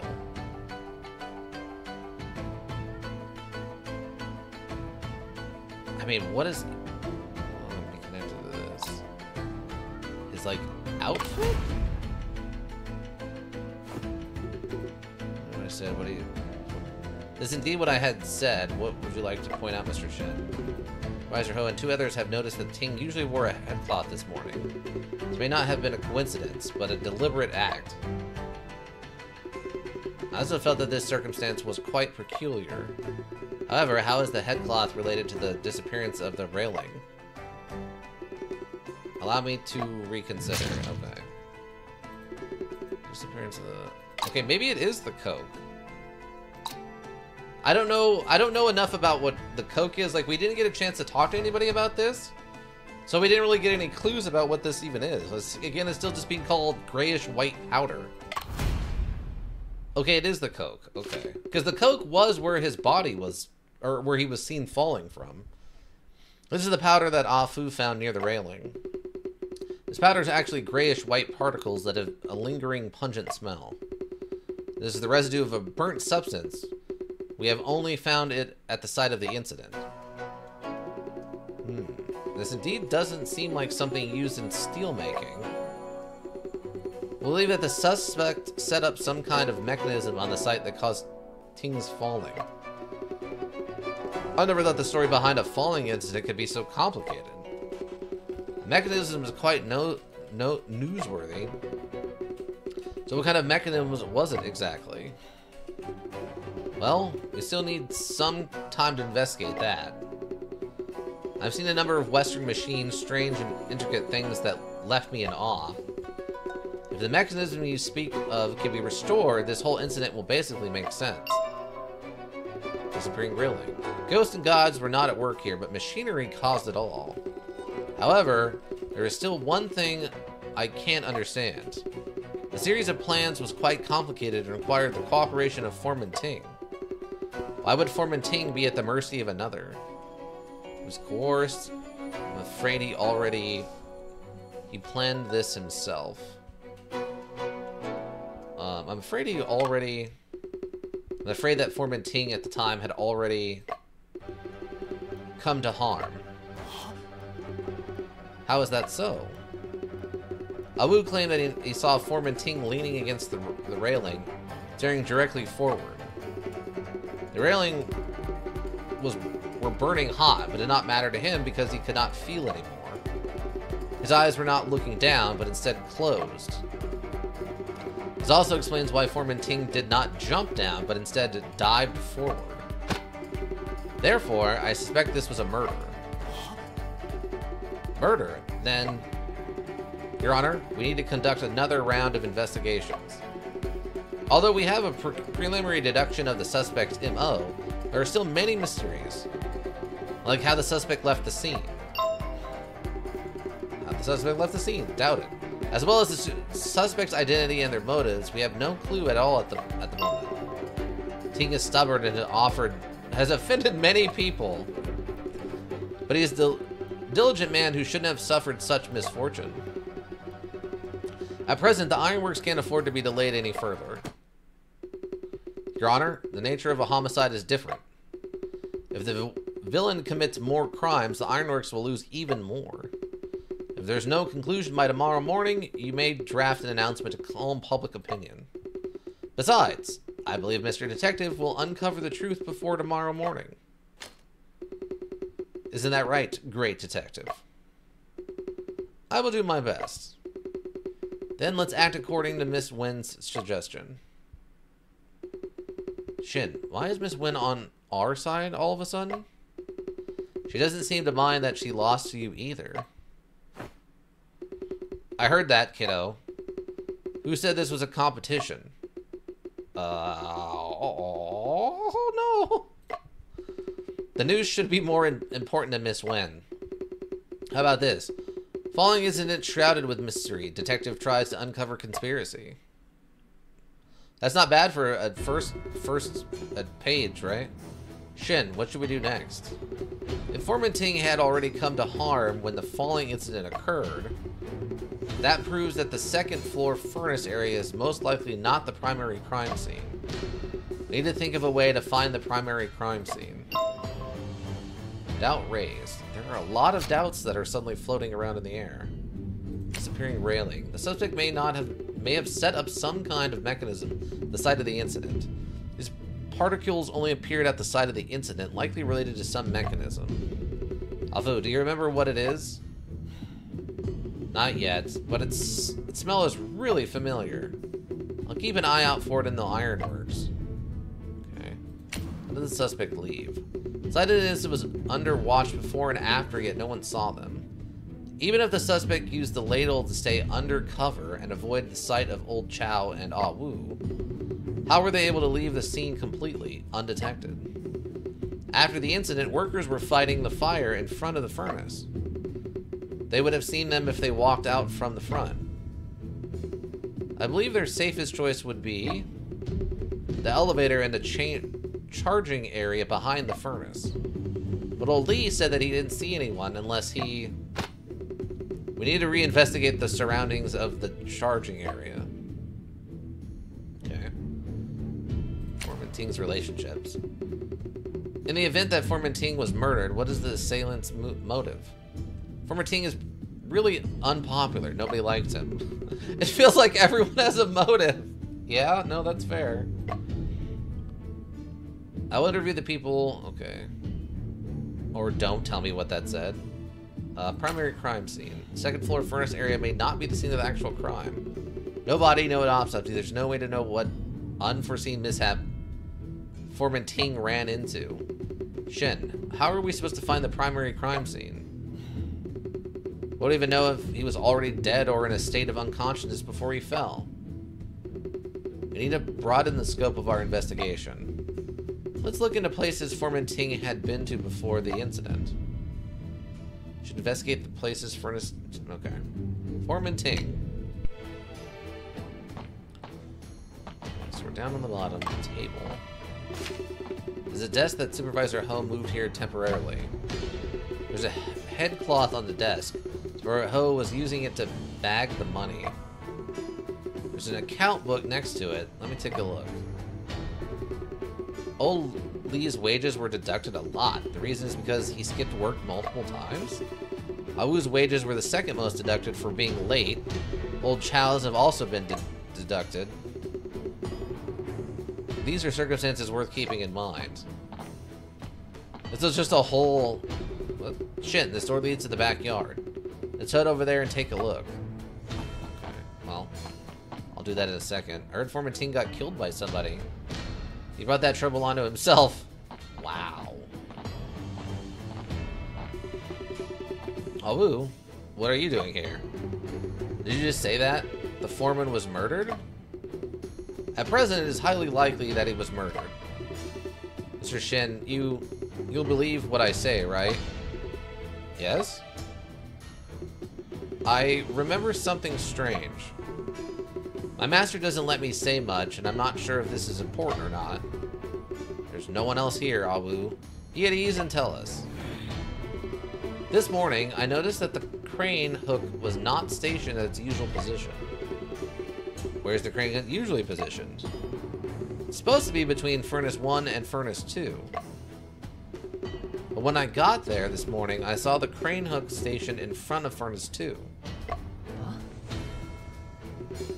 Is it possible that someone used the crane hook during working hours? Not likely. No one would move the crane hook if we weren't casting ingots. So you suspect that someone used the crane hook last night? That's right. Thank you, Awu. This really helps us with the investigation. Anyway, hurry up and find that murderer. Awu noticed that the crane hook changed position when he started work in the morning. Suspected it was used last night.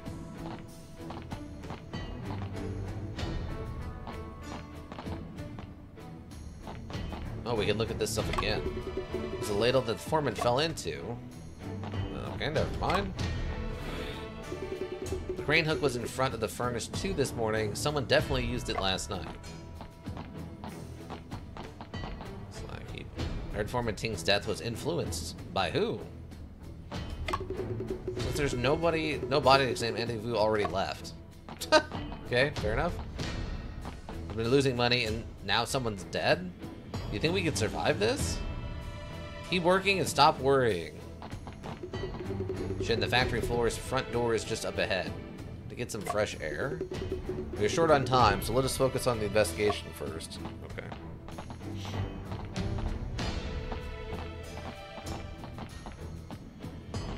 So there's that, and there is the backyard.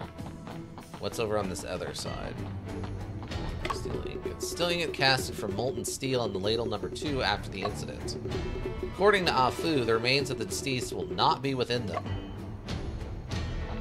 Well, some of these are a little funny colored compared to the others.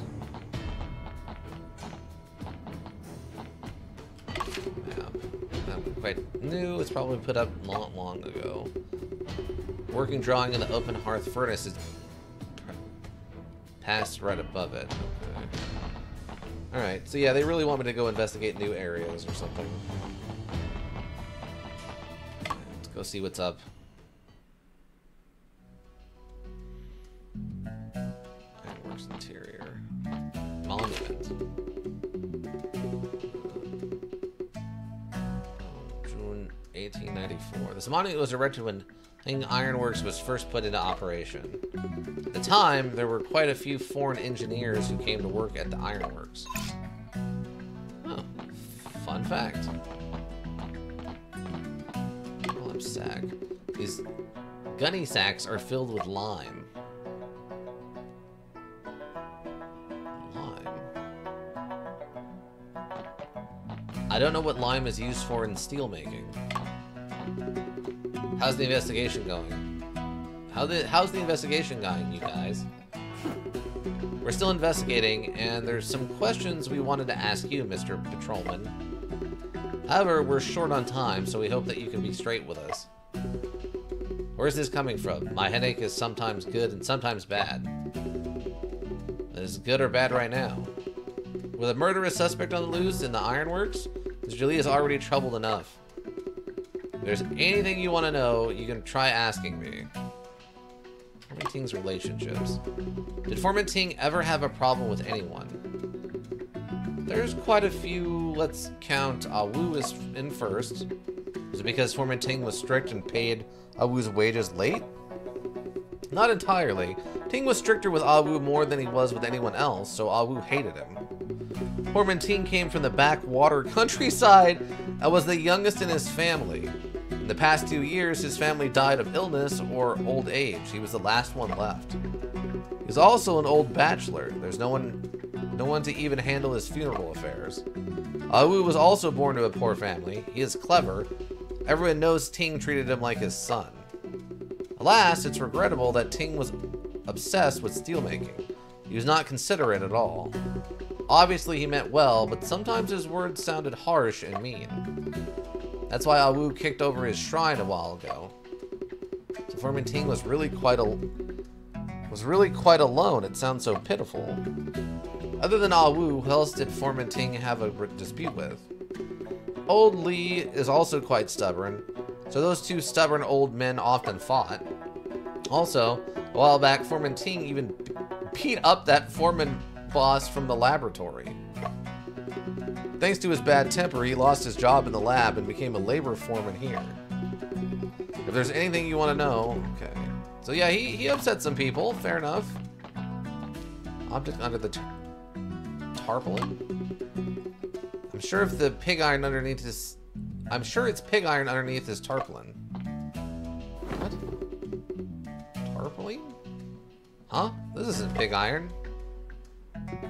Shin, there are rubber blocks piled underneath here. A large quantity of rubber? Is there a need for rubber in the process of steel making? Not at all.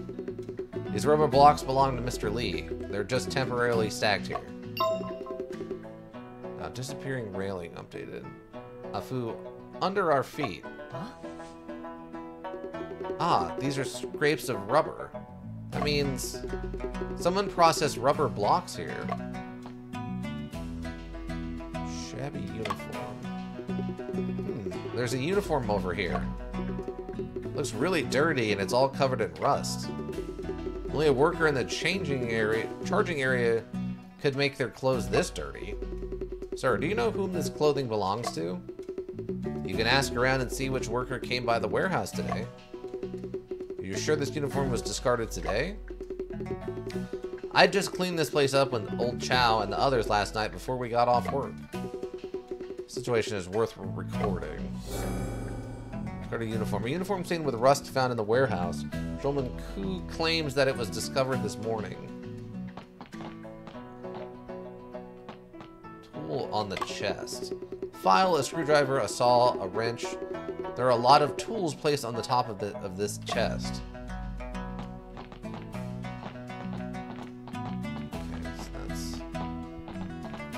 So lime, again, I'm not sure what the lime has to do with anything. Hold it right there, Mr. Shen. What's wrong, Mr. Patrolman? You can't go through. This elevator leads to the second floor. The conveyor door is locked. Even if you went up, you'd have to come back down. Oh, okay. So someone had the uniform, ditched it here last night. Oh. Oh, this is the laboratory is now open. Got it. This laboratory is huge.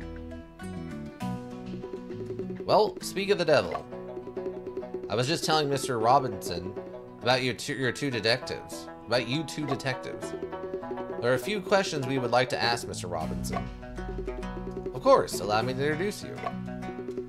This is Mr. Robinson, a chemist from England. He is also the head of this laboratory. Mr. Robinson, this is Mr. Shin. Besides him, is his assistant, Afu. Mr. Shin. I didn't... Okay. I don't know if anybody here has ever seen the show Archer on, well, local, on like, in the US, I think it's on FX. This looks a lot like Krieger to me. Like if Krieger had a monocle, this is what Krieger would look like, right? The crazy scientist guy. I tried, disliked it. That's fair. You don't have to like the show, but do you remember the crazy doctor guy that worked for the team, basically, that worked at the company? This very much reminds me of him. Yes, I see it, yeah. Him with just a monocle. Vaguely, yeah. This guy looks a little sterner than Krieger does. Krieger looked very, what's the best way to describe it? He looked a little bit more maniacal, like a little more crazy. This guy looks a little more put together, but they have a very similar look to me. Also, we got a bot. Hi, bot. You're now banned. And then you're blocked. And then I'm also going to report you for being a bot. Because you are, in fact, a bot. And there is one of you, which is one bot. Submitted. Done. Anyway. Yeah, Archer's definitely not for everyone. And it has its ups and downs by a pretty wide margin. I would say...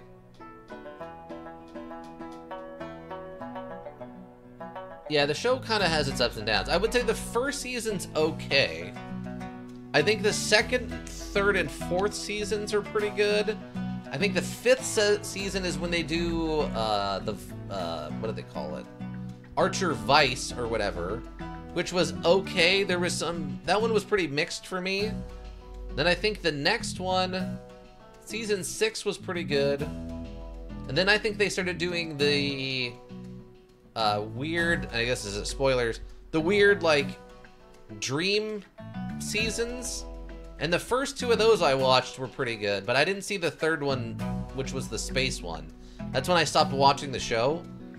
So I'm pretty behind if the show's still going. But I heard that the space one was supposed to be good, and I think the next season after the space one was supposed to be good, but I haven't heard too much about that show recently because I think it's off the air now, or they're not making new ones at least. But yeah, the first season was okay, and then 2 through 4 were good. 5 was a little weird for me, and then I think 6 was good, and then the dream ones were pretty good. But I haven't watched that show in a long time, so maybe I'm misremembering. Let's see. Mr. Shin, I did hear that they... Well, hold on. Why is there a thigh in there? Hold on. Mr. Shin, I did hear thy deductions are marvelous. I didn't expect a thigh in there from someone in the 1910s. This case is still under investigation, so your cooperation would be greatly appreciated. It'd be true thither is aught I can help thy with prith did let me knoweth. What? Hey, now I say thy to my mother. Alright, when was the last time you said tither? If it's true, tither is aught I can help thee with, prithee, did let me knoweth. I mean, I guess maybe this is still how people talked in the 1920s, the 1910s and 20s in England, I guess. Not tither, but I did say come hither earlier today to the cat. Well, that's fair. I mean, I thought that the Irish guy the Irish cop we talked to last time was something. That is a lot. It be true tither is aught I can out with, prithee let me knoweth. Mr. Robinson, I'm also really interested in chemistry. If there are some experiments that come to mind, can I borrow your laboratory table? Aye aye. Apparently formerly a sailor, I guess? There are several test tubes and a scale on the laboratory table. Okay. Mr. Robinson. Oh, oops. If to be true to their... Oh, okay. Oh, okay. Ask about yourself. Mr. Robinson, could I ask you to give us an introduction to the task of a chemist? To best able to smelt metals, 'tis behooveful to understandeth the composition of the minerals. Deciding the ingredients, proportions, and which refined process to use it. Mr. Robinson is saying, before steel making, we need to know the composition of the minerals. Then we decide on the ingredients, proportions, and which refining process to use. He is responsible for running tests on the composition of various minerals through chemistry. Mr. Robinson is also in charge of chemical testing for the quality of the steel rails, right? We doth not hath the arts to explore the caliber of steel rails. What? What Mr. Robinson means to say is that the Ironworks laboratory does not have the credentials to run tests on steel rails. Credentials? Railway constructors, mainly foreign companies, have their own preferred testing institutions. The test reports issued by our Ironworks are unable to get approved. Thee speaketh the truth, ho! What? What is happening with this character? I do like I'm just gently agitating the solution. Thee speaketh the truth, ho! What is happening? It's...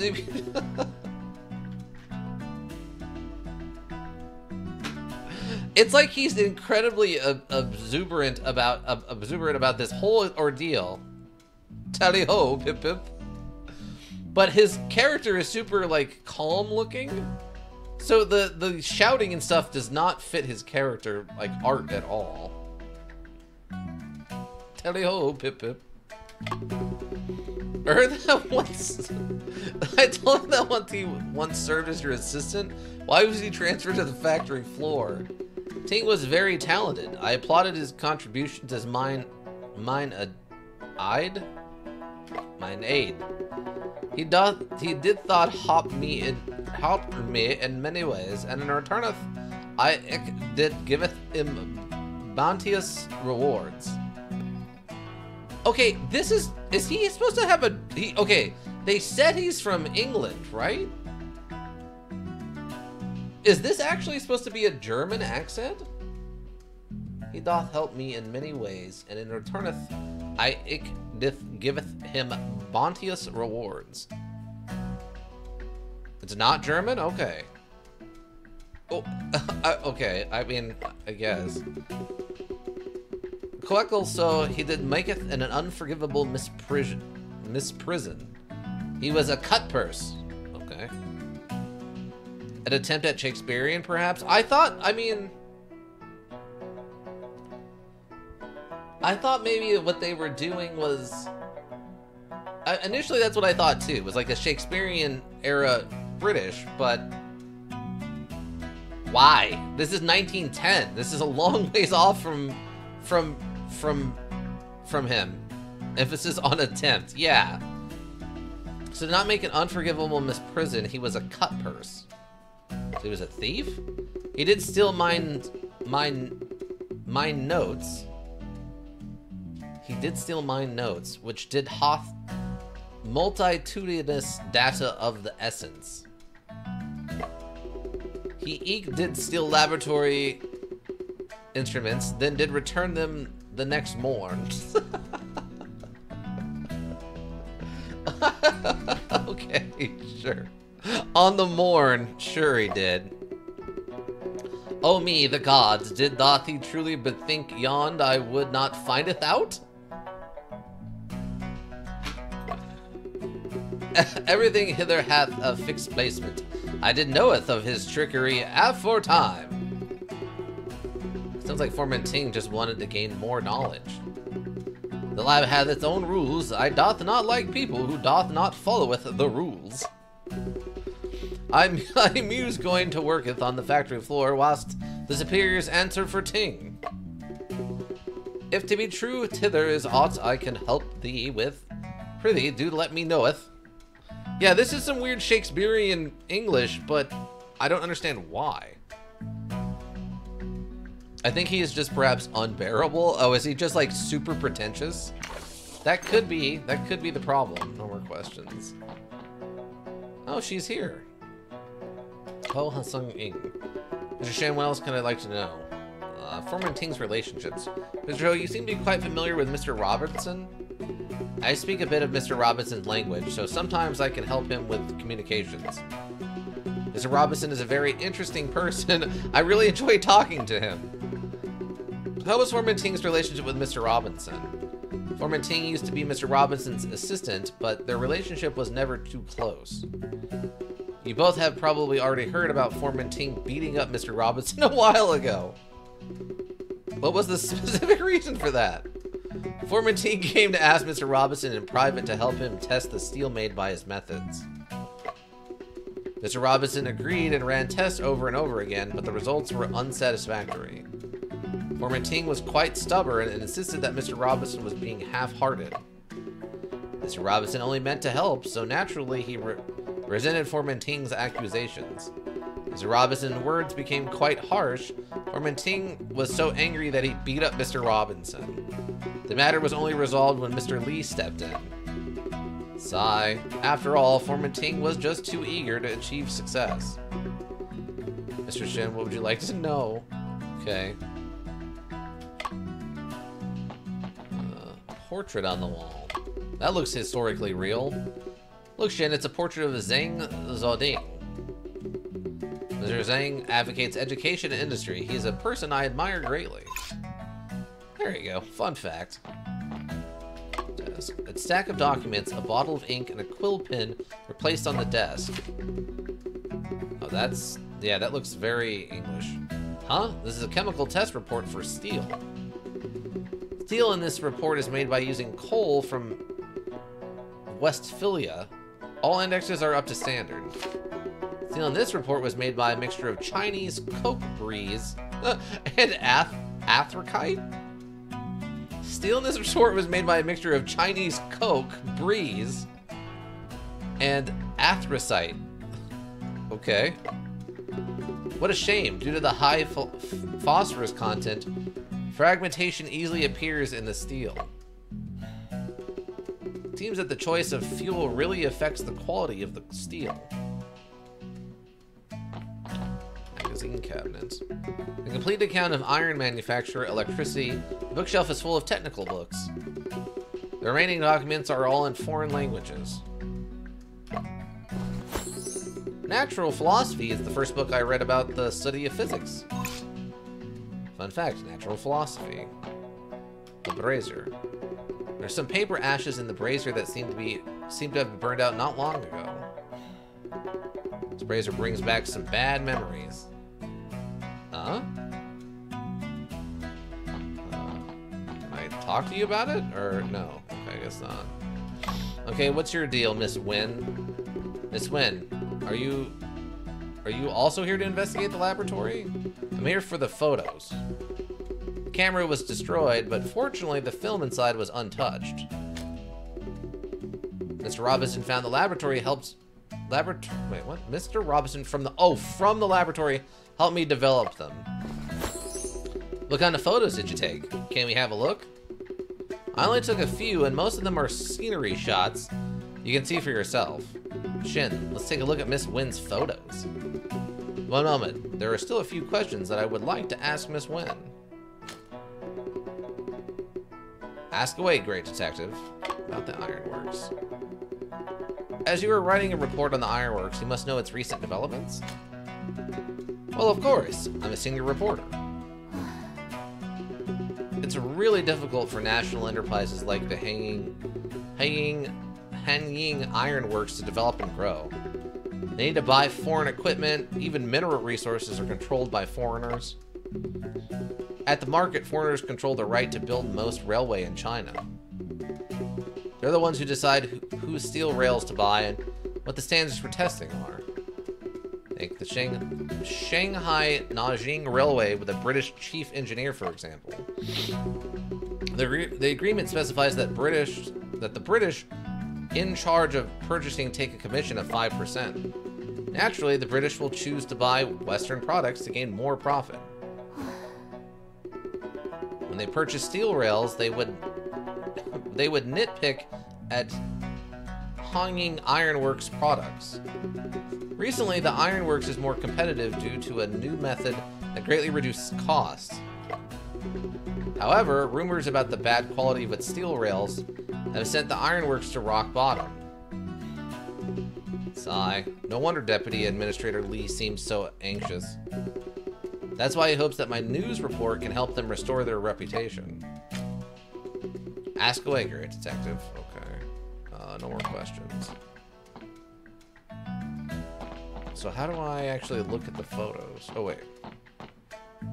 Oh, okay, they're over here somewhere? Oh, they're down in the front. I'm an idiot. Oh, not the portrait. There we go. On the left is a photo of Hanging Ironworks freight dock. Wow, that's actually huge. Some of this must be non-related stuff. In the middle is a photo of the molten steel basin. We've seen this before. Yeah. This photo was taken in the office of the furnace factory floor. Okay. The office in the photo looks different to what it's like now. Okay, it did look different. Because I remember this being up here, and then these are the two things. There's a sack of coins here. The desk might be in the wrong spot, and I don't remember this. Photo Deputy Administrator Lee, Supervisor Ho, and Foreman Ting at the office. Was this photo taken yesterday evening as well? Yep. What about it? This detail in the photo differs from how the office is now. That seems quite peculiar.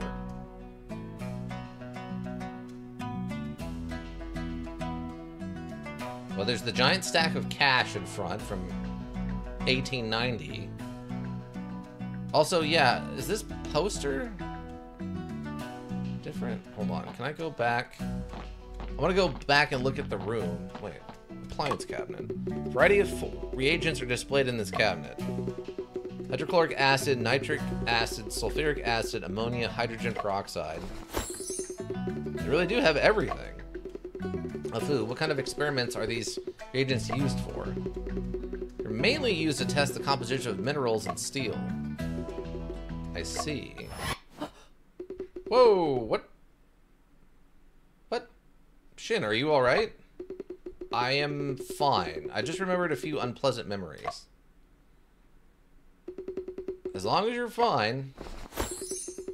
Jin, I just found a bottle of reagent that's quite rare. Perhaps it can be of use. Did you just steal some stuff, bro?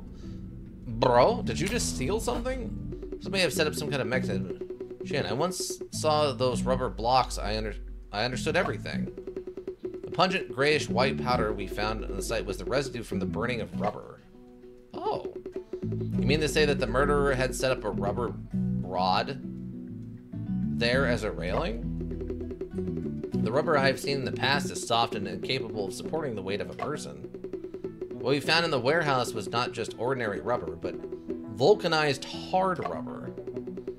At ambient temperatures, it can stain a person's weight and won't easily become deformed. Once the outlet shutter is opened and the temperature close by rises rapidly, the rubber will then soften and deform, causing the form and ting to topple over. From a distance, it would seem like the railing had suddenly disappeared. It appears the murderer is very familiar with what is stored inside of the warehouse. That rubber rod that... What did it say? This isn't with the usual habit. Kind of suspicious. Right, headcloth and ironworks not only prevent burns, but also reduces water loss. It was particular.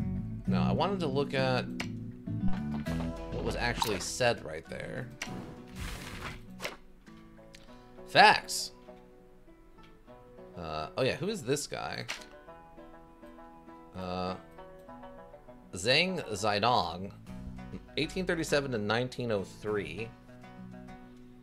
That's 72 years old. That's a pretty good run. Was a representative figure of the Western affairs movement in the late Qing dynasty. He advocated Chinese traditional values for foundation, Western ideology for practical use.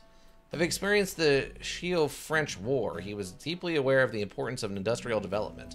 In the spring of 1890, as the Viceroy of Huang, he collected funds from various places. After going through hardship, he was finally able to begin the construction of the Haiying Iron Works in 1891. Began officially producing iron from June 30th, 1894. With the most advanced technology in the world at the time, he produced the first furnace of molten steel in China. Fair enough. Let's see, natural philosophy. Natural philosophy. During the mid-19th century, the increasingly close cultural exchanges between China, foreign countries, as well as the influx of Western missionaries, brought modern scientific and technological knowledge into China. Natural philosophy, compiled by English Benjamin Hobson, was regarded as an enlightening read for the Chinese people on Western science and technology. Divided into three collections, natural philosophy touched upon physics, chemistry, and astronomy, zoology and other knowledge. Idealist Wang Tao evaluated this composition, saying that a scholar who studies the phenomenon of nature to acquire knowledge must start from here, and set this as their standard. Wow, that's high praise. It sounds like. Ironworks. So this is actually a real place then. What a photo. In June 1894, the Haiying Iron Works was officially put into operation, and a monument was constructed for commemoration. Many skilled workers from overseas were introduced at the beginning of the establishment of the ironworks. To thank them for their remarkable contributions, the upper half of the monument was engraved with Haiying in pinyin, and in June in French. The pointed hammer and flat hammer at the center was the emblem of the Haiying Iron Works. The lower half of the monument was engraved with an olive branch symbolizing peace and friendship. Unfortunately, destroyed by the flames of war, this monument is now lost. Oh, that's unfortunate. Hold on, I want to go look at the office again, make sure I actually know what changed here.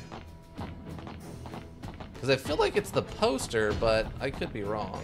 No, the poster's there. Is it just the bag of money? Oh, the clock. The clock also, I don't know if it was in that photo. So there's the bag of money up here, and then maybe the clock. We'll go see. I was thinking it was that little scroll, like the... I mean, the poster, I guess, is kind of correctly the way to describe it. Hold on. I'll look at this photo.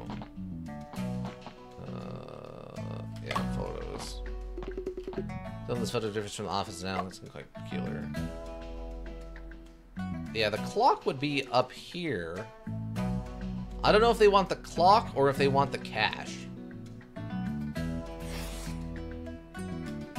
Confirm?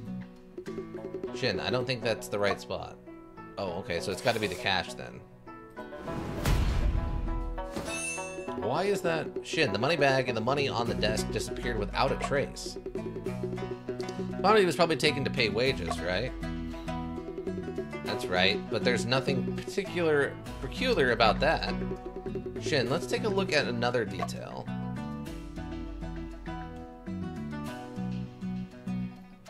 I mean, this is there, that's there. Is this a different... Hold on, is that different?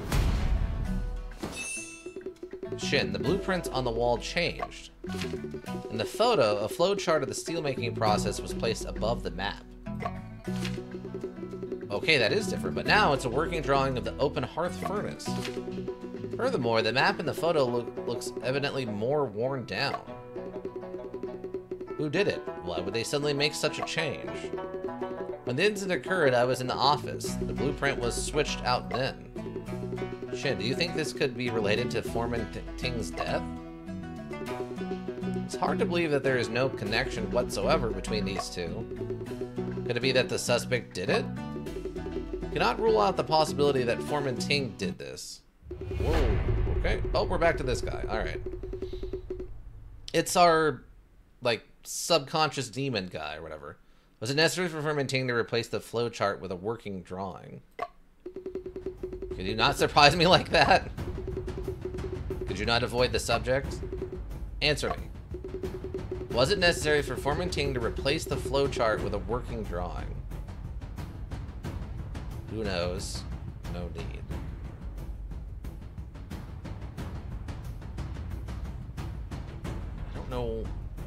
I don't know why he would need to do that.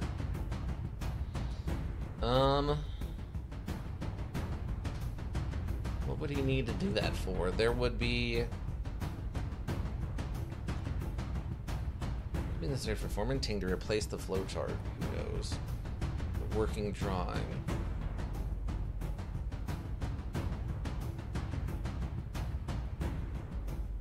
I don't think there would... No need? There's no need. Both furnaces are in operation. It didn't make any sense to hang the working drawing up again. Foreman Ting had no reason to change the blueprints, nor did other workers. Unless the suspect did it. Go on. Does the suspect have a valid reason to replace the blueprints? Leave a message. Cover up traces. To destroy information. Oh, is that the paper that was the message was used? Is it on the other side? Was it to leave a message? I've already examined them. Nothing so special about the two blueprints. No traces of handwriting. There should be another reason. Oh, okay. To cover up traces to destroy information. I guess to destroy information then? Okay, yeah, to destroy information. So something about the flowchart process was what was causing the steel to come out bad? Clearly, there was some information on the paper that did not want us to see. In order to destroy it, they switched out both of the blueprints. So, what kind of information was it? Nothing special about the two blueprints in the photo. No traces of handwriting on them either. Aside from its worn-out state, the map is the exact same as the map on the wall now. Which means it's left alone. Was concealed. Concealed? Perhaps the information exists in some kind of hidden way. For example, ink that can only be shown under the certain circumstances. Or perhaps the paper has undergone special treatment? If there really was such hidden information, there would be no need to replace the blueprints. Which means... What? Was left alone. The information could have only been left alone. What? After the photo was taken, new information appeared on the blueprint that were torn off. So what's the new information? There are too many possibilities. No. The suspect has only one reason to hide evidence. The hidden evidence will reveal their crime. Rumors say Ting was killed by ghosts, but he was not. But he was most likely murdered before falling into the ladle. This means that the new information that appeared on the blueprint was...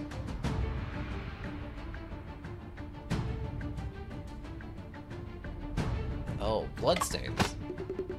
Most likely bloodstains. The suspect is trying to make people believe Ting was killed by ghosts. If bloodstain is found on the factory floor, that schemes would be exposed. Evidence. Give me evidence that supports your deduction. Evidence? What other evidence have I yet to consider? Evidence that could indirectly prove that the deceased was injured and bleeding is...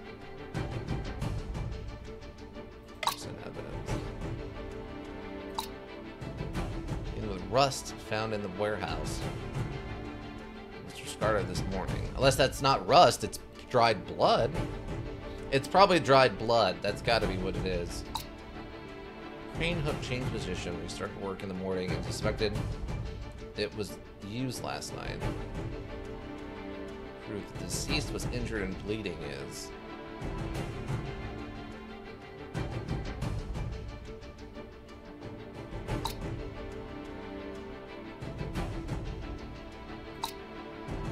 Crane hook changed position when he started work in the morning and suspected it was used last night. Unless this was used to clean up the ladle. That could indirectly prove that the deceased was injured and bleeding is... It's gotta be this. No, this piece of evidence is irrelevant to the problem with the bloodstains. So is it then just the bloody shirt?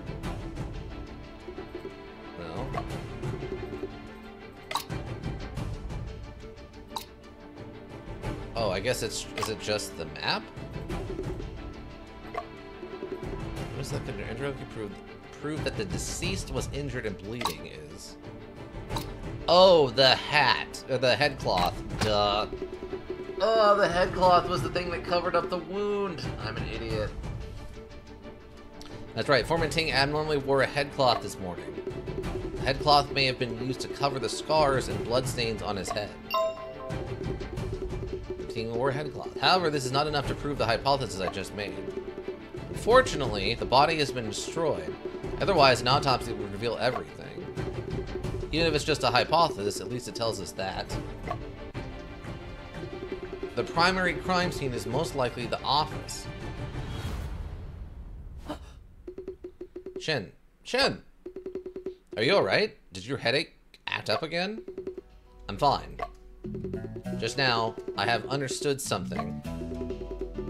Most likely the office was the primary crime scene. The blueprints were switched out because blood splattered across them.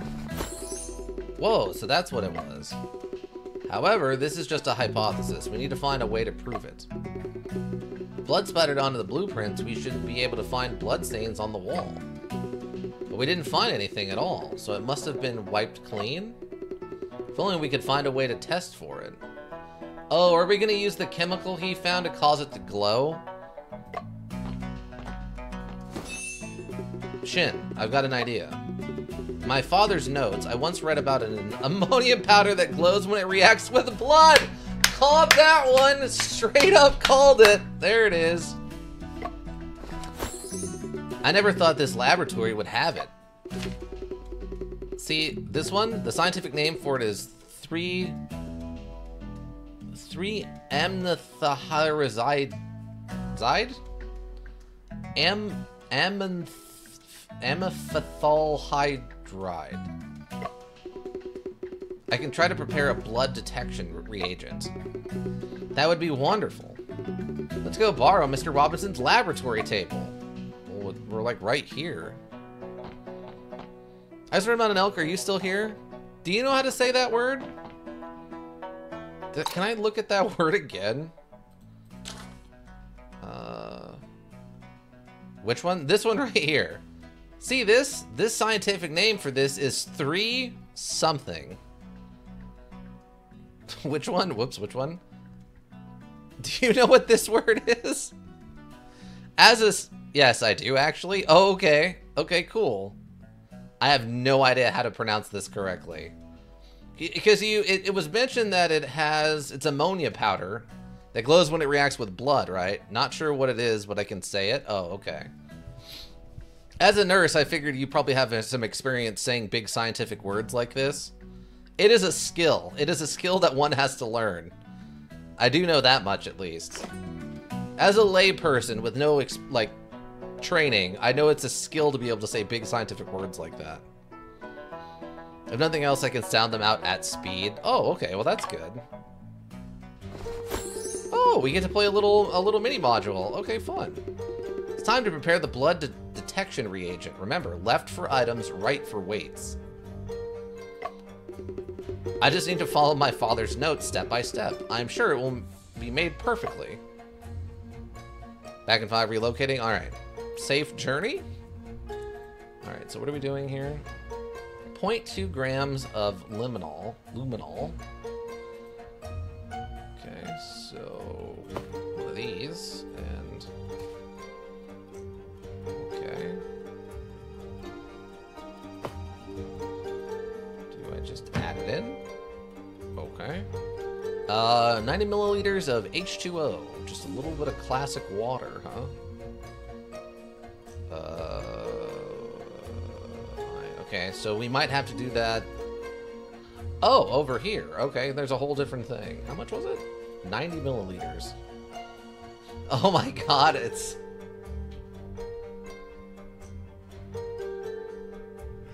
Okay. So the reason this is funny to me, and some of my IRL friends, enjoy your science lesson, thank you. Some of my IRL friends would know that in the past when I've run D&D and done other things, my favorite type of puzzle is this kind of puzzle to have them do. Because it's usually not too hard, but you have to at least think about it. We called it the Die Hard puzzle. In Die Hard 3, they have to solve one of these puzzles so a bomb doesn't go off. And it's like the find the middle point of a weight or an amount of something without having a direct measure of it, right? I'm assuming there's a term for this kind of puzzle in real life. But the concept is that we have 90 milliliters of water we need, but we don't have a 90 milliliter size carrier, right? So how do you get 90 from this? So we get some distilled water, we fill this thing up, then now we have 90, so that takes care of that. Oh no, I put it in the wrong order. Let me redo it just to be safe. Wait, what? Oh, I didn't realize there was an order to it. That's my bad. That one's on me. That one's on me. N-A-O-H. N-A-O-H. N-A-O-H. Ah, okay, right here. We need 6 grams. That's a heavy one. Okay, the next up is going to be... Now we need the water. Okay. But yeah, so these aren't usually hard puzzles, it's just you do have to think about it. And then 40 milliliters of H2O2, which is the hydrogen peroxide, I think, right? 40 milliliters? How do I want to do that one? Oh, so if I do...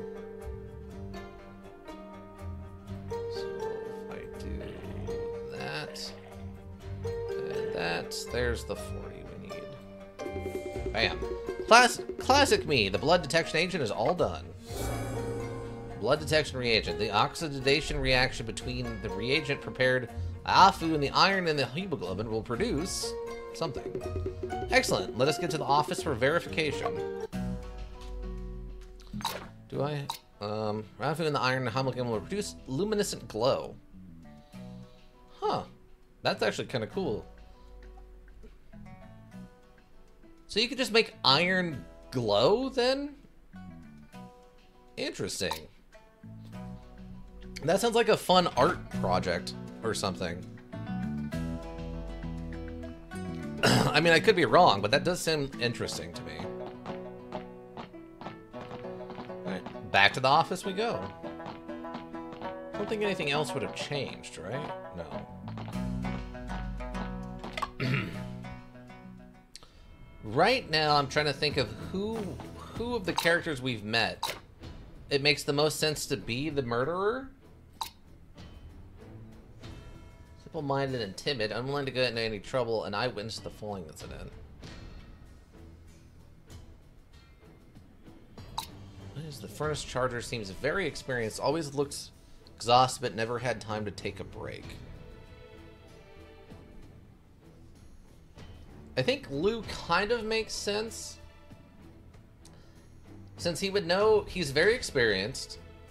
He would be there to see himself get out of the way of things, right? Like, he is his own cover of like, no, I was back here working the whole time. And he could hide the body in the coal and then bring it out when he needs it, switch out the outfit, and then throw the body, have the body fall into the thing. The only thing I don't know if he would have the experience to know how the rubber works.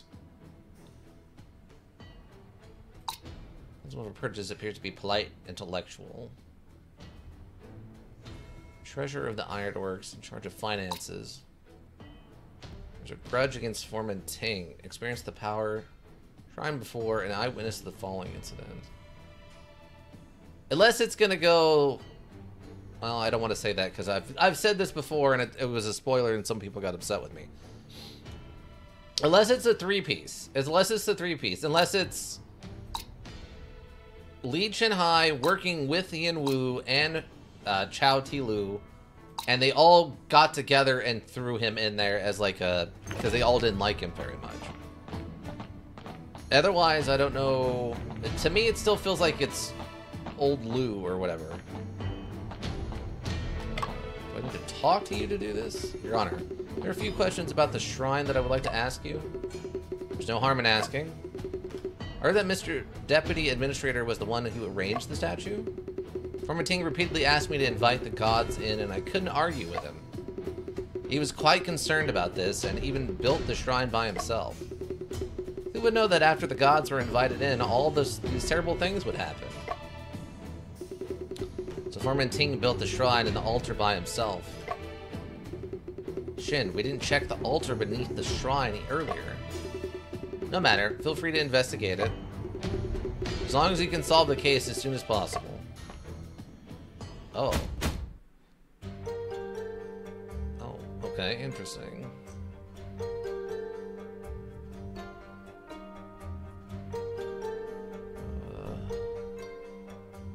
Oh, wait. Move cursor. Oh, I can rotate. Oh, okay, here we go. Huh? Behind the altar is a secret compartment.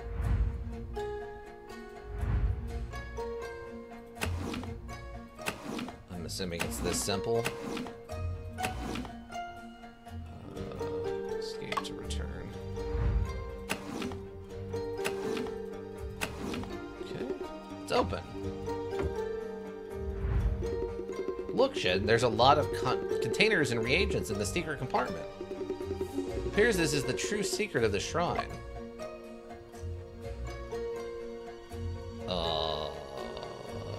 They were making... What? Okay. Wow, that is incredibly sensitive.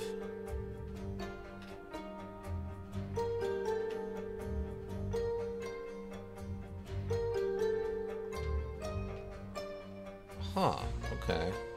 Curfew, welcome, lurk. Oop, dropping in my lurks for the night. Sorry to lurk and run. I'll refresh best I can. Alright, no problem. Thanks for hanging out. Thank you for that lurk. Oh, right here. A lot of containers and reagents hidden within the shrine. It's a compartment. Alright, 3 bottles placed on the shelf, one of which has been sealed at the mouth. There's a black mark on this partition board that feels hollow to the touch. It's the result of corrosion. Oh, okay. Can't read the label on the bottle clearly, so I'll open it. there's a gunpowder smell. I get it, Shin. This bottle contains concentrated nitric acid. Eerie statues. The 2 pieces of steel soaked in reagent seem to have been corroded. One of the labels says sample made by pig iron burnt with coal from Westphalia. The other label says sample made by a mixture of Chinese coke breeze and antarite. Okay, so he was doing his own sample checking based on stuff he got back. A crucible, an iron frame, a funnel, a beaker, a conical flask, a dropper. Okay, so now this leads me to believe he was trying to do his own testing to see what was going on with the steel. So this leads me to believe it was actually the British guy who might have done it, trying to cover up for the fact that they were, like, unfairly not, like, discriminating against local steel. Crucible, an iron frame, a funnel, a beaker, a conical flask, a dropper. There are common appliances used for chemical experiments that are placed on the shelf. Okay. Ammonia, sodium hydroxide. There are all kinds of reagents placed on this shelf. Oh, okay, that's all we needed. I didn't expect there was a whole set of chemical appliances hidden within the shrine. So he's actually secretly conducting experiments instead of worshipping gods. I never knew any of this. Mr. Deputy Administrator, would it be possible to ask you a few more questions? Go on. About the appliances. Has Mr. Deputy Administrator ever seen these appliances in the shrine? I never knew that he was secretly conducting experiments. However, these appliances do look like the ones used in the laboratory in the backyard. Is it possible that Foreman Ting borrowed these from the laboratory? I can't be sure, but Foreman Ting used to be the assistant to Mr. Robinson, the chemist there, and he got in trouble for stealing. Later on, when we needed a foreman on the factory floor, Mr. Robinson recommended him. Is it not true that he is overqualified for the job as a foreman? Is it indeed more laborious and dangerous to work on the factory floor than in the laboratory? However, he had great enthusiasm for steelmaking. Come on, Mr. Shin. Okay, Foreman Ting's relationships. Well, you once said that he had always been studying open hearth steelmaking technology? Yes, he wanted to improve the formulation of steel to reduce cost and increase efficiency. The minerals obtained by our ironworks are mostly phosphate rocks I left over by the Japanese. To produce good steel, we had to buy pricey phosphorus-free coke from the foreigners. Not only are their production costs high, the quality has always been unstable. After we used open hearth process, the product quality has improved, but costs are still high. Ting suggests replacing foreign coke with a mixture of Fingazing coke breeze and anthracite. The steel would then be refined in the open hearth furnace as phosphorus is removed. The open hearth process uses the alkaline furnace, which is good at removing phosphorus. Nevertheless, this has nothing to do with the chemical appliances in the shrine. Interesting. Ting's suggestion. I heard from the workers that there was a problem with a batch of the products. Ting's method reduced costs by 1/3. We also did some tests on its mechanical properties. Results are good. Therefore, we trial produced a batch of steel rails. Good quality and low price helped us get orders from many railways. But that's when things went wrong? Ah, indeed. The test reports from London came back saying that there were quality problems with our products. The reports say that the carbon content of the steel was too low to be durable. The phosphorus content was too high and has prospects of fragmentation. As a result, the construction company for the railway refused to accept our steel rails. The public also accused us of cutting corners on such an important matter. I felt so ashamed. I'm sure Foreman Ting was also under a lot of stress, too. After the incident, Foreman Ting's condition hasn't been so good. So he's actually secretly conducting experiments instead of worshiping gods. Thank you, Mr. Deputy Administrator. Afu and I shall continue investigating following this clue. Wow. Okay, it's a good thing I decided to look into that. Okay, fair enough. Yeah. Okay, maybe I just click on the map and it'll let me apply the blood? Mr. Deputy Administrator, we suspect that the office was the scene of the crime.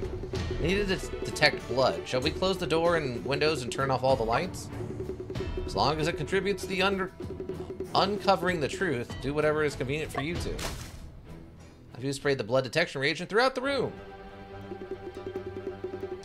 Look, Shin, it's blood. Blood on the walls and on the floor.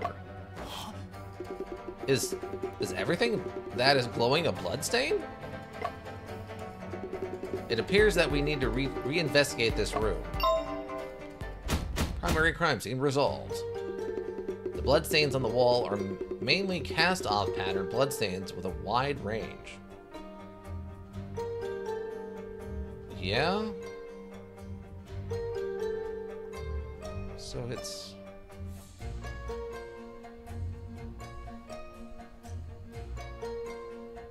So it would be like...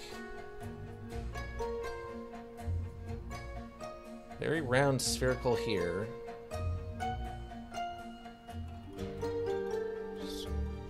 Like he hit him.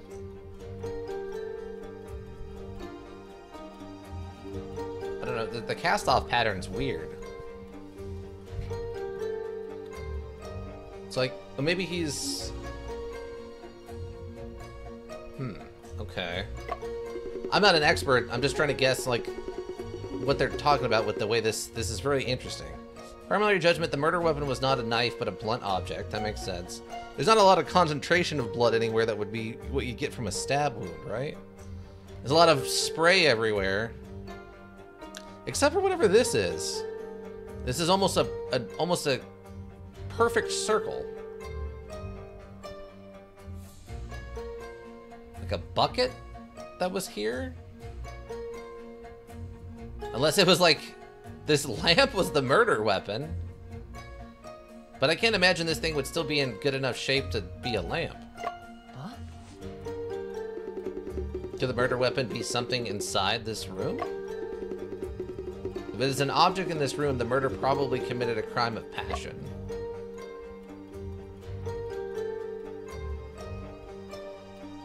Oh my god, is it the lamp? Wait. Okay, what about this?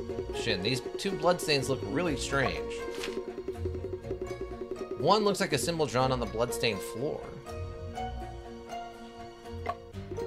The other one looks like a stamp, and it feels somewhat familiar.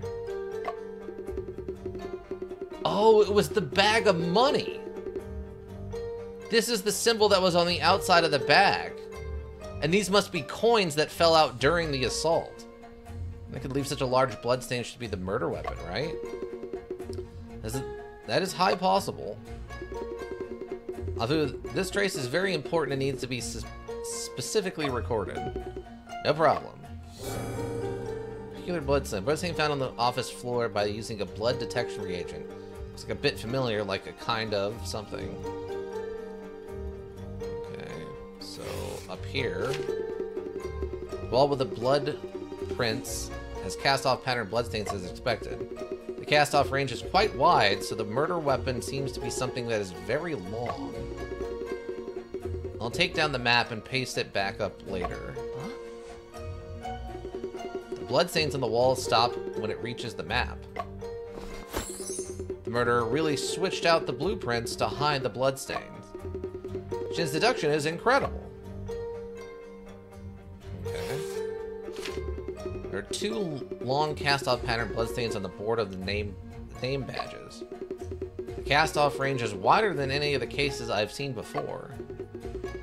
Shin, the name badges are blocking the bloodstains. Shall I take them down and test them? Sure, but keep a record of the hanging position of each name badge. Understood. The hanging positions could also be clues. It's true. I've already tested all the name badges and there weren't any reactions to blood. bloodstains on the copper board are continuous and unobscured. Shin, does this mean that the crime took place before the workers started work? No, it would have been after, because they pick these up when they get to work and then they put them back at the end, right? You were correct. Wait, what? I must have misunderstood that then. I thought they mentioned that when they're here, they pick these up and then they put them back at the end of the day. They must keep them with them then, and then only put them here while they're working. I must have had that backwards. I mean, there's the bigger pool of blood here. There's a blurry blood stain on the floor with an uneven thickness. This is a swipe pattern blood stain left by the murderer when they cleaned up the crime scene. Oh, knowledge unlocked. See, these parallel lines on the edges are swipe marks. Scattered spots surrounding the blurry blood stain that seem to be projected blood stains. This is the result of blood colliding and splattering all around. That's quite an assumption. Well, we can look at the historical facts and see why he thinks that. Such traces often appear at the scene where the victim is repeatedly hit by a blunt instrument. Need to throw the word presumably in there somewhere? Yeah. You gotta take the edge off. You can't assume you're right. Just put a little bit of, this is what I think is this is my opinion of the murder scene. Hit by the blunt object, yeah. Okay, I can't bring up the stuff yet, but we'll get there. Hats off to you? What kind of hat do you want? The law hat. Okay, I mean, I definitely have the law hat. I definitely have a hat of the law. Law hat it is. One of the few hats that actually fits pretty well. Law hat. I am the law. Alright, there we go. One law hat. One I hope to see you pull out a Phoenix Wright wig. Oh man, that... I mean, I guess I could. I guess I could order a wig. I didn't think about that. I guess I could order a wig. I guess that's true. Alright, we got two more here, huh? So I guess, like, the actual, like, middle part of this?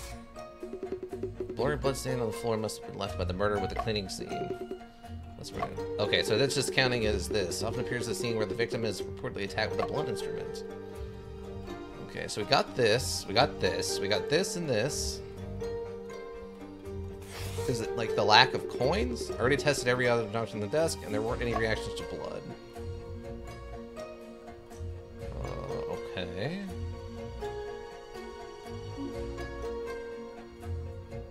Then what else are we looking for if we're not worried about blood?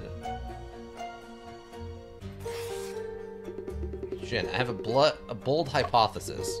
Go on. My instinct tells me that the murder weapon was the statue of Ganjing and Mo Yi. The weight is appropriate, but the shape seems to be a bit short. You can try to test it. You examine the shrine and the statue closely. There's no luminous reaction at all. I guess it wasn't the statue. Only my instincts were as sharp as Shen's. I do not rely on my instincts to solve cases, though. Oh, they want me to guess the okay, then the lamp. I tested. No. So it's not the lamp. Is it like this? Shin, do you think the steel... Really? The Law and Order sound effect? That's probably copyrighted. I'll probably get hit for that on YouTube. Shin, do you think the steel rail sample on the display could be the murder weapon? Might as well try testing it. I'm afraid I can't. What is the matter? It's made of iron, you idiots. It's gonna glow no matter what. The reagent is applied to the steel rail. The results will be inaccurate. Testing the murder weapon? Yeah, they're trying to figure out what was used in this room as the murder weapon. I'm pretty sure it was the bag of coins that was right here. Murder 2 electric boogaloo. Yeah. Okay, hold on. Okay, let's talk about this thing you were you were concerned with. All right, so you wanted which one you felt was the wrong one. So we have the luminol reaction, which is fun. The projected blood stains or the swipe patterns. You didn't believe in the swipe pattern thing, right? Swipe pattern blood stains. Slag? Yeah, it's like it's the cast off that when you're smelting metal. It's the stuff that like pops and sears off of metal. It's all the like impurities and stuff coming and boiling to the top, basically. It's part of the reason you fold metal. Like if you take metal and then fold it during the like blacksmithing process, it forces all those impurities out, and technically that's kind of a slag. Swipe pattern blood. You slag. Or they use the insult people, hurl at people, yeah. Wow. Sorry, that was interesting. It just fit too well. Apparently, Blurp got hit by the auto mod for telling me the name of that clip is "Shut It, You Slag," and so apparently slag is enough of an insult that the auto mod got upset at Blurp. That's amazing. Please allow Blurp to go ahead. Thank you. Swipe pattern bloodstains are bloodstains left upon the contact area from a moving source through collision or friction. Generally irregular in shape, they can be identified through demarcation. Alright, fair enough. Beautiful. I like that it's still allowed to play, though. Yeah, because it's on a different, it's on audio thing, right? And the mods can't, the mod bot can't affect the audio stuff. It can only affect chat. Projected bloodstains. Projected bloodstains are bloodstain patterns that are created when some form of energy has been transferred to a blood source through an impact or force. The result is blood splatters that fall upon surrounding surfaces. Generally categorized as impact splatters, splash pattern, black bloodstains, back spatters, and expirated blood? Okay. Luminol reaction. We used luminol during, I think, Phoenix Wright in the second one? I think when we were investigating what's his name's car in the garage, I think we used a luminol reaction because our current temporary assistant had gotten some as a birthday present or something. Did a cat just yowl in a module, or did I need to go check on Mochi? You probably want to go check on Mochi. I did not hear that. Oh, it's Mochi. Singing the song of his people to partner. Okay, it is Mochi. Luminol is a chemical reagent that was first synthesized in 1853 and emits blue light when oxidized. Due to the bioviolent iron in blood acting as a catalyst for this reaction, forensic science began using it in the 1930s to detect blood traces at crime scenes. Luminol reaction is highly sensitive, capable of detecting bloodstains that have been wiped away or are very old. In the story, the use of luminol by Afu to detect blood is a fictional element. What? Wait, due to the development iron... What? Luminol reaction is highly sensitive, capable of detecting bloodstains that have been wiped away or are very old. In the story, the use of luminol by Afu to detect blood is a fictional element. Oh, okay. Why are they telling me that? Maybe that's not historically accurate then? Since it said it's not done till the 1930s. If it's not done to the 1930s and this takes place in 1910, maybe that's why they're saying it's a fictional thing. I feel like a person is much more likely to get away with murdering if they do not draw blood. I mean, if you can figure out how to pull that off, yeah. I mean, you'd have to probably choke them, right? Or maybe, like, inject them with something, so that would minimize the amount of blood loss.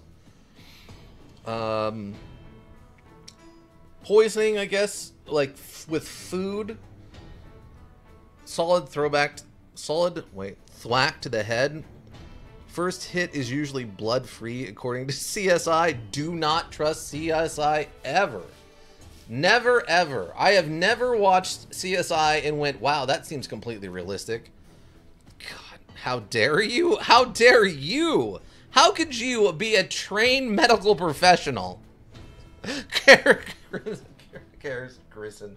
Grimson would never lie to you, huh? I'm sure he wouldn't. Sure he wouldn't. Sure he wouldn't. As a medical professional, you have to watch that show and go, what are they talking about? That doesn't make any sense. I can tell you the thing I saw that broke me. It was CSI Vegas, and they were trying to catch a guy. I just look at the monitors in hospital. You mean when they're using like completely wrong equipment to take people's pulses and try to like give them CPR and stuff? But they're trying to catch a guy who's a murderer or whatever, and they're trying to figure out who he is, but he's wearing like a hat, so he's covering his face from the cameras, right? And then he's walking around, he's kind of looking at things in a pawn shop. CPR with bent elbows. Yeah, what was I watching? I was watching a show and they were giving I was watching this show called From, and they were giving CPR on a couch.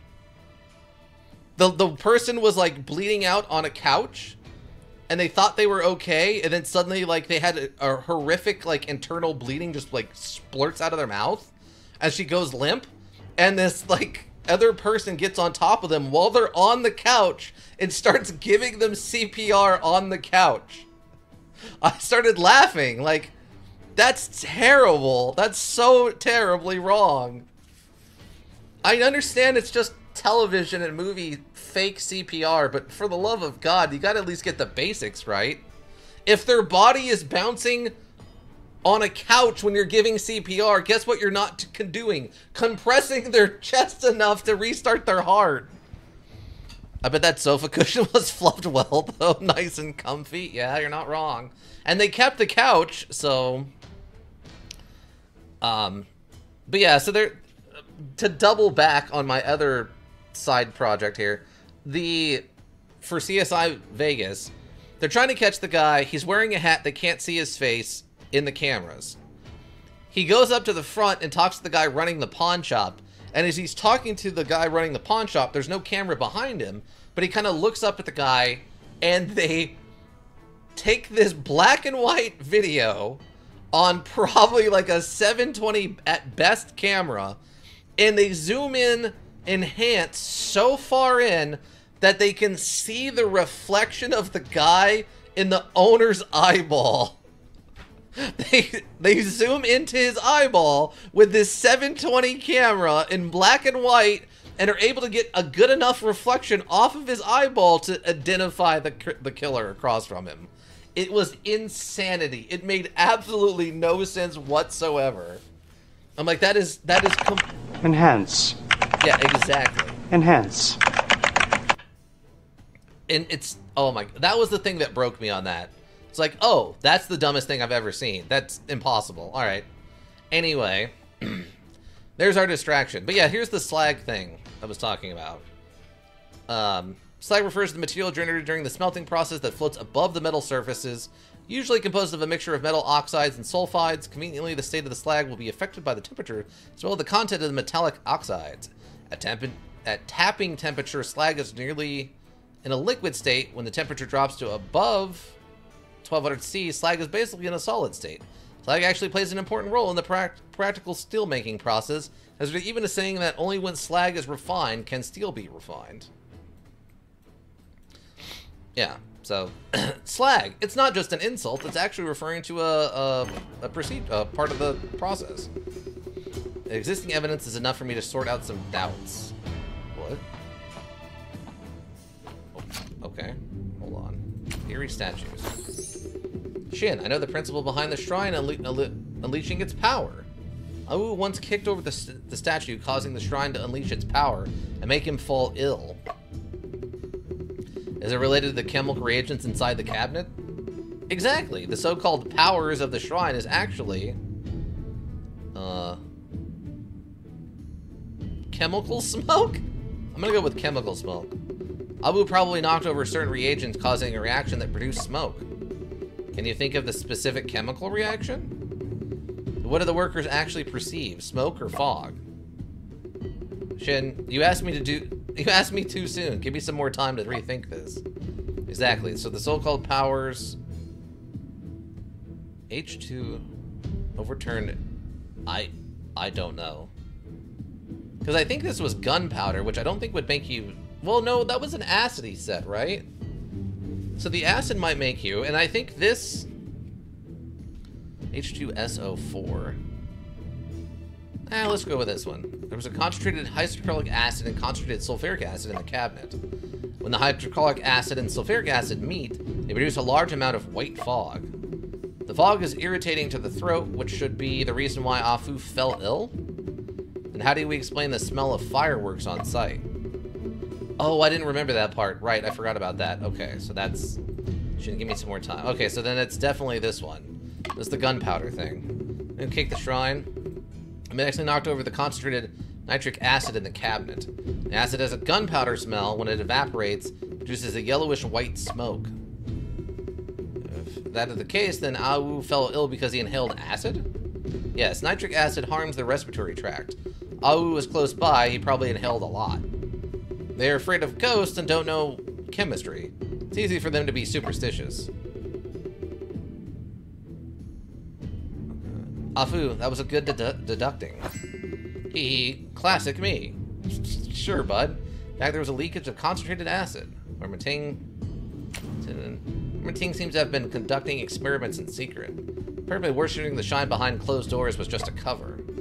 Foreman Ting was actually conducting some kind of chemical experiment in secret. But there's a laboratory in the factory. Why didn't he just go there to conduct experiments? Obviously, he did not want anyone to know. He must have had a reason. Okay. Interesting. I might have to steal your Discord to host CSI nights. Oh my god. I mean, that's fine. You can go over there and host them, but I cannot guarantee I'm going to be there for all of those. Or that I'm not going to be screaming out loud at them because of how annoying it's going to be. Wait, I can talk to him from here? Crane hut was in the front of the furnace too this morning. Someone definitely used it last night. Okay, well that doesn't help me much. I need to go up here.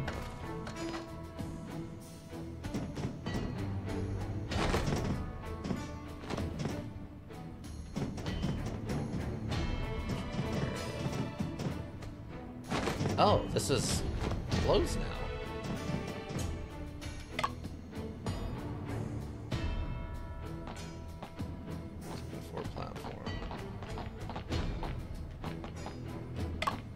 Hello, Old Lee.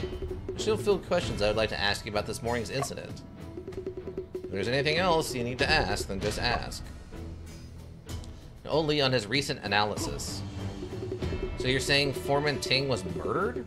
It wasn't because he provoked that thing in the shrine? Ika, welcome. How you doing, friend? How's your vacation going? How goes it? Pretty well for the most part. For the most part. A little annoying here or there, but for the most part it's going well. Of course, we went to the office and nothing happened. Bonk. Old Lee, between last night and this morning, have you noticed anything unusual? Or perhaps have you heard any strange noises? Nothing unusual or any strange noises. Were you working at the second floor furnace area all night? Yes, sometimes I take a break, but I never left. Not even for a second. He spent the whole night on the second floor and found nothing unusual. That conflicts with this? The movement of the crane took an exceedingly... Or wait, what? The movements of the crane are exceedingly noisy. If you were really here all night, how could you have not known that someone used the crane hook last night? Is this a CSI fan cast now? No, it's not. You can't bonk me, I'm on vacation. Fair argument, fair argument. Unless you were the person who moved the crane hook. It wasn't me. Last night, I did in fact leave the second floor furnace area. Where did you go? You can't bonk me, I'm on vacation. Aww. I just picture Ice Rim not walking into his office with like a foam baseball bat and he's not there because he's on vacation. She's like, Oh, he's not here to bonk, and then turns around and just sadly mopes away. The spaces meant nothing? No, apparently not. I came back from visiting my relatives last night. It was nice. Well, that's good. Came back from visiting my... Oh, yeah, because you drove out there or whatever, right? Where did you go? I stayed up past midnight. I was very hungry, and I went to the dock to have a midnight snack. No way. If you left, who was looking after the furnace? The furnace could be unattended for an hour after materials are shoveled in. Patrolman Koo can prove it. Whenever I'm on duty, we go to the dock together around that time. I swear. I'm not lying. We'll trust your words for now. Is there anything else that you're hiding from us? No? Only, have you ever opened the conveyor door after the incident? Well, that's... If you keep fumbling, it'll just increase our suspicions. But are they nice? Yes. I mean, as far as I'm aware, Ika gets along pretty well with his family. Also, I swear on milk, would you want to do D&D tomorrow? Oh yeah, there's that. Here's your suspicion. Well...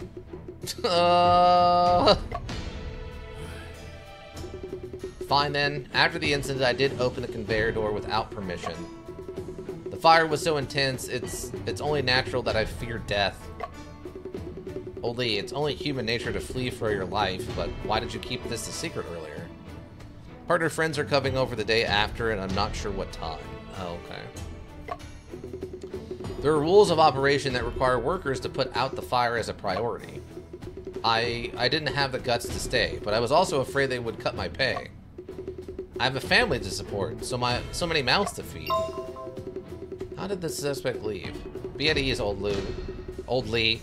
We just want to uncover the truth. We do not intend to cause you any trouble. I'm on occasion that is allowing me 2 hours sleep, so I'm zombified at the moment. If I sleep well tonight, then yes. Okay. Okay. Yeah, thanks a lot. Okay. So now we know how he got out. We'll leave. The factory floor is already quite arid. Why is there a tarpaulin covering the iron? Ting instructed us to do so. He was afraid the bulk material and the iron would be mixed up. Bulk material and the iron would be mixed up. Okay. Alright, well, no worries if you can't. Yeah, not a big deal. Get the lever again?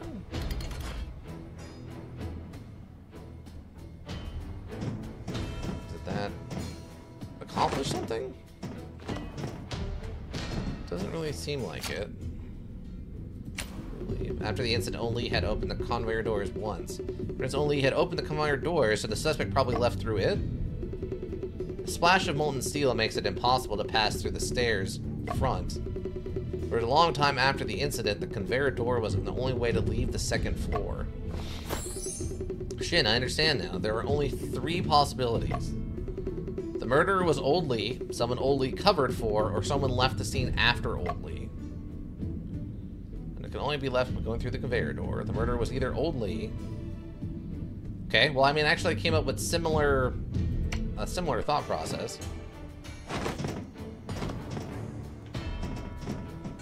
Oh, Ika, have you... I guess you wouldn't have totally caught up. Have you gone over and caught up on the... Kenshi stuff on the YouTube I posted today? By chance? You might want to go take a look at the ending of that episode. The episode should be called, I believe, 4% is not 0%. If you want to go check out that episode. I think I uploaded it today. I'm trying to get everything back into order on the YouTubes because everything got pretty messed up from my vacation. So, trying to get everything back in the habit of, like, every other day we have a Kenshi and stuff. So, I'm also going to try to work in every 3rd day, in theory, would be a stalker from the 24-hour stream. So, I'm trying to get caught up on all that stuff. Okay. So, I guess we go talk to... What's-his-face?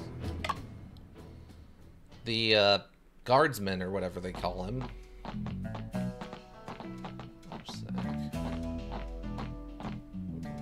Chest.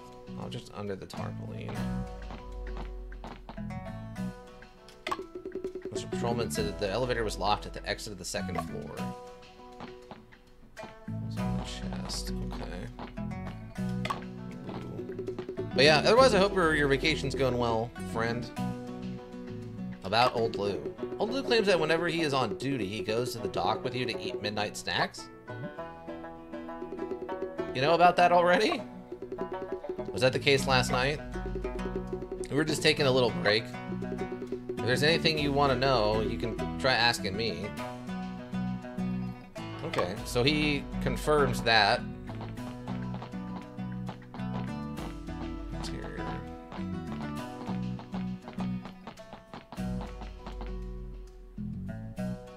I don't know if we need anything else. No. Return table. Uh-oh. Okay. Incurred with outpost. Oh. Okay. Well, that's bad. Hold on. Hold on 1 second. Stop. Yeah, I know. That's why I stopped it. Apparently this PC is out of recording space, which means I need to go and delete some old stuff. Delete these older ones. This should be okay. These should be like triple confirmed.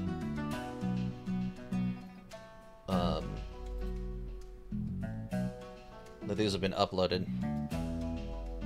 Delete Ika's mod sword. I'm not deleting Ika's mod sword. Alright, sorry about that. There we go. Hopefully that should be okay now that there's space there. I would hope. Okay, I think we're good. I'll have to download this VOD off of Twitch and fix it that way. So, what am I missing that to trigger the next step of this? Is there something else? The murder was either... Okay. Shin, doesn't this mean that the person who didn't arrive at the scene immediately after the incident is the most suspicious? That is true. Even if that person is not Old Lee, that would be someone who is quite familiar with Old Lee. That is why he could predict Old Lee's behavior and use it to his advantage to carry out the plan. Reconsider. Murder was either Old Lee, a person... Oh, okay. Left the furnace area after Old Lee. Delete not Elves' hooves. Already examined all the places that could be investigated within the ironworks. It's time to ask Deputy Administrator Lee to gather everyone for a discussion. Oh, okay, this is what I needed to happen right here. Alright. I was about to say, I feel like I've done everything. I don't know what else I can do at this point. My hooves run red with first blood. Okay. Who? Centaur. Oh, okay. I was thinking maybe that was like an evil Rudolph the Red-Nosed Reindeer or something. By gathering us all here, I'm sure Mr. Shit has come to a conclusion. There's no time to waste. Please begin right away. Deduction. The truth behind Foreman Ting's falling incident. Through investigation, we can confirm that the death of Foreman Ting was the result of a murder. The furnace area where Ting's falling incident occurred was actually the secondary crime scene. How's the module been? This has been fantastic. It's not as wacky as Phoenix Wright is, which is good for me, but maybe not the most entertaining thing to watch. But all the logic and stuff, with the exception of one thing that happened in this episode, the rest of it's been very good. Edward the Beard solved everything. I mean, that would be what would happen if this was Phoenix Wright, for sure. We would have some Deus Ex Machina show up at the end and save us, which is, you know, hot garbage. The murder used a mechanism to make Ting jump into the ladle, staging a suicide. The resumed disappearing railing was actually a fake railing that was made from rubber. We found a batch of hard rubber blocks in the warehouse, as well as traces from processing them. This kind of vulcanized rubber won't easily deform at room temperature. But when molten steel flows out, the rubber will gradually soften due to burning heat. The softened rubber railing wouldn't be able to sustain any weight at all. Ting's falling caused an explosion, burning up the rubber railing, which disappeared completely. The grayish-white powder we found on the site was the residue from the burning rubber. Those rubber blocks belong to Hubei Arsenal and are stored here temporarily. We knew that would be used by someone with ulterior motives. Edgetagonist himself. So there is that other module that you play as Edgeworth, where you actually go and like investigate at the crime scenes and stuff. I have that on a list. I'm having an existential crisis. Oh no. How do you get more Edgeworth into your life? So we do have potential for more Edgeworth. Who knows it would be used for some ulterior motive? This proves that the murderer knows the warehouse inventory like the back of their hands. After the incident, old Lee could not withstand the heat and opened the conveyor door. So all the murderer had to do was take the elevator after old Lee left to make their getaway. The murderer was on the second floor the entire time. How come old Lee never noticed them? This is because they were able to find a perfect hiding spot. The murderer must have hid in this location. Presumably, like, over here. I mean, it would have to be over here, right? How could this be the right place? You should rethink this, great detective. What? Material iron heap? Maybe in the iron heap? Apparently so. This is a sheet of dust covered at the time. The murderer hid underneath it along with the body. The furnace charger would have found them once he went to shovel materials. It takes 8 hours to purify steel in a furnace. Iron is required in the beginning. After that, only subsidiary materials are needed. Yes, that's right. There's no need for me to go back after I've shoveled the iron. I could revoke all module suggestions that are not directly Ace Attorney related. Why are you telling me to do that? I'm not a Discord mod. It's true. I don't think I have any Discord mods anymore. Not really. Well, why aren't you? I don't think Ico wants more modding like work to do. Around here is one thing. I don't want him having to go over to the Discord to do modding work. So let's here mod him so he can do my bidding. Oh, see, it makes me want to mod you so you can just do this yourself. At the same time, I don't know if I'm going to give you that much power to, like, reshape everything on the Discord. It's a fine line to walk, and I don't know if I trust you with that yet. Yes, that's right. There's no need for me to go back after I've shoveled the iron. I would never. I'm sure. It wouldn't just become the recommendation page is just Abe pictures over and over and over again, right? This murderer is quite familiar with the steel-making process, huh? Based on what Mr. Shin said, wouldn't it be easier to say that old Lee was the murderer? That's true. He's the only person on the second floor. It would be easy for him to hide a body. It wasn't me. That's just like putting a Kangoo on an innocent man. I've been wronged. I'd simply drag Igor into a different chat whenever he starts talking nonsense. Wow. Mr. Shin, you know this more than anyone else. It wasn't me. Considering this piece of evidence, I believe the old Lee was not the murderer.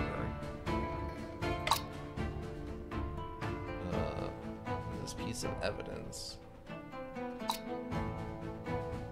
Reaction between the reagent prepared by Alpha and the iron and hemoglobin will produce a luminescent glow. Bonk Igor is the voice of reason, except with money. Fair.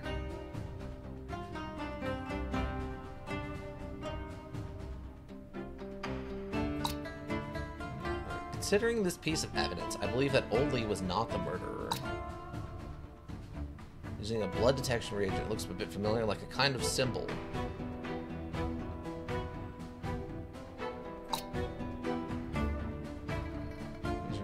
On giving us... Department Administrator Lee insisted on giving us coins engraved with made in Providence. So is he trying to hand out the evidence? So it's Department Administrator Lee is the person who committed the crime. Got it. Alright, cool. Put that one together.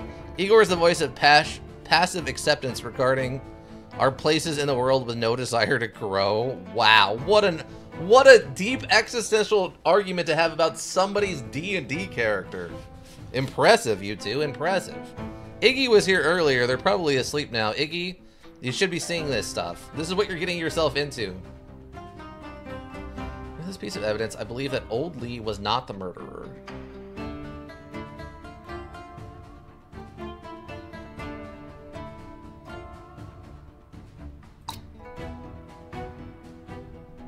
Yeah, so this has got to be the bag, and then the coins fell out when he started hitting them. And Department Administrator Lee was actively there, which I think is this guy? The rust found in the warehouse claims that it was discarded this morning. So the shirt? Nope, the music didn't stop. Same with rust was discovered by someone and left in the warehouse. Only the chest and knees areas of the uniform were stained extensively with rust. And rust only appears on the heap of iron scrap. It suggests that the wearer lying on his front on the iron heap. While Lee was the murderer, there was no need for him to hide in the iron heap. Indeed, his job is there anyway, and it's not unusual for old Lee to be stained with rust. Instead, a person who doesn't usually wear a uniform is more likely to do so. Which means the murderer was most likely isn't a worker, yet they're familiar with the inventory in the warehouse and the steelmaking process. This when being able to forge a suicide note should also be taken into consideration. Oh, of course. The murderer not only can write, but is also capable of imitating others' handwriting. It appears that Shin has come to a conclusion. Please identify the murderer as soon as possible.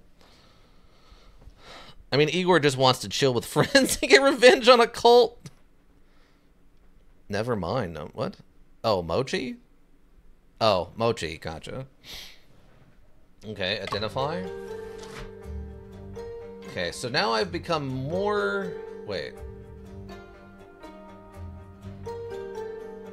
Wait, is he... Wait, who...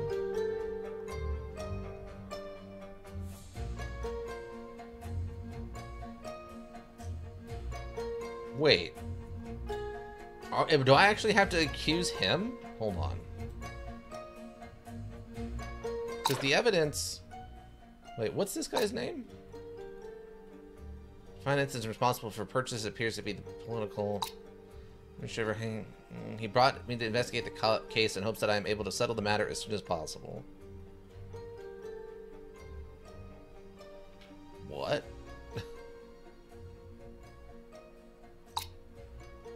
Foreman experienced the powers of the shrine before.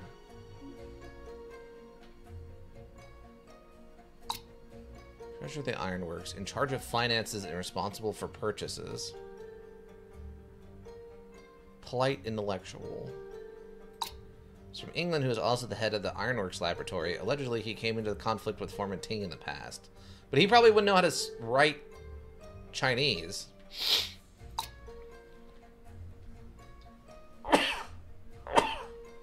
He was an eyewitness, and they were an eyewitness, so it couldn't have been either of them.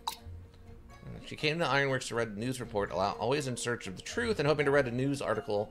These are the readers. He's dead. She's not relevant. We've proven it's not him. Making rounds in the Ironworks, he's very well informed, but also greedy and rarely gives out free information. So the answer is either going to be Ho Sung Hing here, Q Joy, or Lee I, right? Like, those are the only ones that make sense. Woman in charge of making rounds in the Ironworks. You're very well informed, but also greedy and roughly gives out more information. Hold on. I'm gonna get another save in here. Haunted furnace. Confirm. Arrest them all. His alibi is being a Westerner. Basically, yeah. Would work with us here in the U.S. office. Wait, what? Would work with this here U.S. officer. Ika, we are minority. Stay low. I mean, sadly, kinda, yeah. Alright, so the correct answer then, it's gotta be... In my mind, it's this guy, for wanting to get rid of the money super fast. It probably makes more sense that it's this guy, and it's gonna... Because we know he can write. He would also have the cross-training to know enough about the science from being friends with Mr. Robinson, since he speaks English.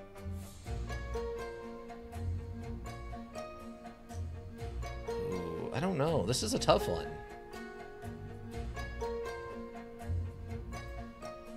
I don't know if this guy would have the raw knowledge. I don't know if this guy would have the raw knowledge to know what's going on. Like the scientific knowledge, and we don't know if he knows how to write. But these two are in charge of paperwork. I'm gonna go with this. Stop right there, criminal scum! Nobody breaks the law on my watch. I'm confiscating your stolen goods. Now pay your fine, or it's off to jail. He has a what? He has a word on his uniform. Yeah, but that doesn't mean he knows how to. He put it on there. I think he can read. Well, presumably you would think he could read and write. But they've made that a point that the person who did this knows how to read and write, which means that probably some people here don't know how to do that. Remember, this is still technically an era where being educated is sort of a rich man's thing. And it would going and getting an education would actually bump you up in society. To the point that your door would be 3 inches taller than other people's doors. So there's actually a higher chance that these people don't know how to read and write on a full-scale, like, ability. Weaves constantly wear shirts they can't read. I think it is Gumshoe. What? You think it's this guy, huh? All right, we can do. We'll see. It could be. It really could be. The 3 people it could be is either the guard, the owner guy, or the accountant. Those are the 3 people that makes any sense are the ones responsible. Everyone else has like an alibi that would dissuade them from this, right? But we can start with him and see what happens. This person. The murderer was Patrolman Koo. What? The patrolman's job allows you to know everything like the back of your hand. What I misplaced where, who will appear at what time, as well as the rumors in the factory. No one knows better than the patrolman. I'm afraid you two have some misconception about me. After the incident this morning, I've been patrolling the ironworks. Everyone can prove this. Shin, although this person is quite annoying, he does have a point there. Well, indeed, this was my oversight. Nice try. Nice try. It appears that Shin came to a conclusion. Please identify the murderer. Arrest him for audacity? That's not what's happening here. Oh, autosave data? No, we're going back to this one. No, we're going back to this one. Okay. Alright, so that means it's got to be one of these two then. If that's the case, I guess we'll start with this guy, since I have a hard time imagining this guy is going to be the one who did it if he's going to hire us to come investigate. Ooh, the music stopped. That's a good sign. The prime suspect of this case is Mr. Ho.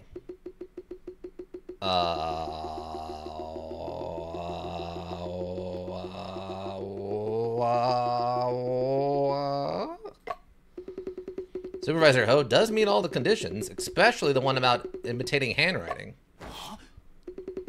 Saying, what is the meaning of this? Your Honor, I believe that Mr. Shin is probably mistaken. If Foreman Ting was murdered, the murderer had to drag his body to the 2nd floor. I'm just a feeble scholar, so it would have been impossible for me to do so. That would not be so difficult as long as you use this support. There's that evidence. long as you use this, I assume the hook. It's the only thing that's a support. After changing materials into the furnace, old Lou usually takes a break from work for an hour. Probably, huh? Book 'em, guys! Yeah, what a weird, odd confession. You know about old Lee's habits, so you took advantage of old Lee's absence. Someone used the cane last night. I love that this is a set image, because it's the wrong outfit. We haven't been wearing that outfit today. Started the crane hook, then transported the corpse to the second floor furnace area. Mr. Shin thinks that I'm the murderer, then fine. Go on and regard me as the murderer. Saying, I trust him to investigate this case. If his duty to report suspicious people. If you have any objections, it would be best that you prove your innocence. You do not need to force Supervisor Ho to prove his innocence, Mr. Deputy Administrator. Since I suspect Supervisor Ho, naturally I will provide evidence to prove it. A gentleman should not be humiliated. There's no need for hypocrisy, Mr. Shen. In that case, would Mr. Ho be willing to have a debate with me? True gold does not fear fire. I shall not succumb to your injustice. What? Oh, we're having a different thing? And I asked the reason why Mr. Shin suspects me. I argue as the prime suspect is because you're the most consistent with the features of the murderer. I read the book, The System of Logic. Deductions need to be logical. All features of the murderer summarized before. If you insist that these are the characteristics of the murderer, I do indeed fit the requirements. However, that doesn't mean that I must be the murderer, does it? It's a false equivalent. That's a misinterpretation. That is overgeneralization. That's it. It's characteristics. Not everything sturdy and iron made can be steel. This is overgeneralization. You're overgeneralizing. Based on only two features, iron made and sturdiness. There's no way complete deduction can be made. Aren't you the same, Mr. Shen? Haven't you heard the story of the blind field elephant? How would that they would react when someone clear-sighted appears? You're wrong. How am I wrong? The so-called features of the murderer that you claim of are just pieced together by rumors and sayings. There's no logic behind it at all. Am I gonna get to defend myself, or... No? I guess not. Oh, okay. For example, there's the characteristics. Something concerning Iron Man can be called a steel rail, can it? This is a misinterpretation, I guess? Are you refusing to convert replacement of for my proposition? What I said was the prime suspect, not the murderer. The man with features of the murderer is not necessarily a murderer. But the murderer must be among those who meet such features. All people who meet these characteristics are all suspected of being the murderer. Shin, you keep blurting words suspect and murderer. You're the one who is misleading. Your so-called deduction is all speculation based on testimony. There's no evidence to prove that the murder actually occurred, right? Form in the warehouse, residue of the rubber, bloodstain in the office. It'll confirm because we found bloodstains in this office. This is the actual primary scene of the crime. How could this be? Afu made a reagent that glows when it interacts with blood. Does such a reagent really exist? How come I'd never heard of it? You're just bluffing. Mr. Lee saw our investigation process with his own eyes. I can test it again right in front of you. Even bloodstains from a long time ago can be detected. A long time ago? Uh-oh. You just gave him a loophole. You're absolutely right, little Afu. Those could be traces from a long time ago. Considering that, how can you be sure the murder happened last night? Blood badge born, symbol on the floor, switched out blueprints. Oh, the switched out blueprints. I'm able to prove the time of the blood spill. The bloodstain breaks in continuity with it reaches the blueprints. No bloodstains were seen on the wall behind the blueprints either. This proves the blueprints on the wall were switched out by someone. The missing section exists on the switched out blueprints. And the blueprints were switched out last night. So, that doesn't prove anything. Who knows if the blueprints had blood stains from a long time ago? In my memory, those two blueprints were smudged and dirty anyway. Mr. Ho, you still have yet to realize the crux of the matter. I can determine when the blueprints were switched out is because yesterday evening, Miss Winton took a photo of the office. The photo, what was on the wall, were old blueprints. There were no blood stains on them at all. This means bloods last night. Refute!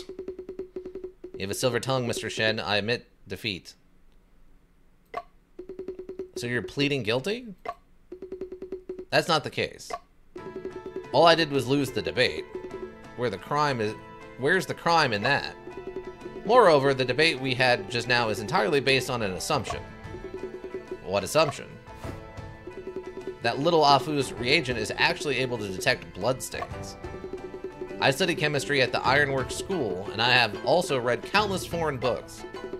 I have seen a number of fluorescent dyes, but I've never heard of a blood detection reagent. It's possible that it's just a street trick, like changing the color of water or something. How is my reagent just a street trick now? It's mainly composed of luminol and hydrogen peroxide. Iron in blood can catalyze the decomposition of hydrogen peroxide to generate monooxygen. Monooxygen can oxidize luminol, and that's what makes it glow. You should understand the principle behind it since you've read books. So that means the detection of blood is actually the detection of iron. That's right. Even the tiniest amount of iron can be detected. Well, Afu, this is an ironworks. Iron is everywhere. Generally, steel ingots and ironware won't give false positives, but rust or iron reagents will. Formanting used to conduct experiments in the office that even resulted in explosions. It's also possible that some reagent containing iron was splashed at the time. Well, that could possible. But the pattern of the blood stains. You can't even be sure that they're blood stains. What's there to say about the pattern? It's hard for Mr. Shin's deduction to convince me. Hansheng also has a certain truth to his words. Your Honor, in my humble opinion, all of Mr. Shin's deductions are just his mere assumptions. Your Honor, murder is a serious crime. This matter shall never be handled carelessly. It would be inappropriate to act with undue haste. He looks too smug with that forehead. I mean, everyone's weird, like, half cut gives everyone giant foreheads. I'm assuming it's just the look of the time. Shin, it's my fault for being thoughtless. A reagent containing iron will indeed cause luminol to glow. Ho insists that a murder didn't take place, and Mr. Lee seems like he's almost convinced now. What should we do? At least the other guys wear hats. That's true, most of them do. Or like some kind of hood or something, yeah. We need to think of another way to prove it. No corpse and blood stains aren't being taken into consideration. What else is there to prove?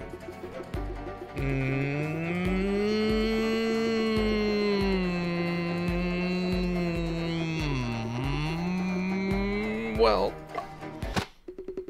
a murder weapon. Once a murder weapon is identified, we can prove that this was a homicide. You're the best, Shin. You got an idea right away. Huh? But how can we find the murder weapon in such a short amount of time? The suspect is so cunning that they must have already destroyed the murder weapon. All contact leaves traces. The evidence is not non-existent, but instead undiscovered. All objects and all images settle in different locations sequentially.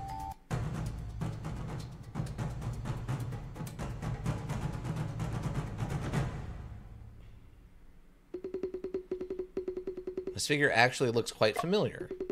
Something that could leave such a large blood stain should be the murder weapon, right? It is clear to me now. The murder weapon was...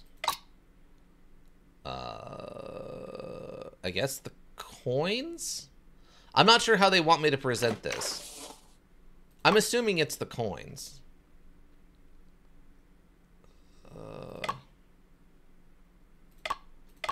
I'm assuming it's the coins.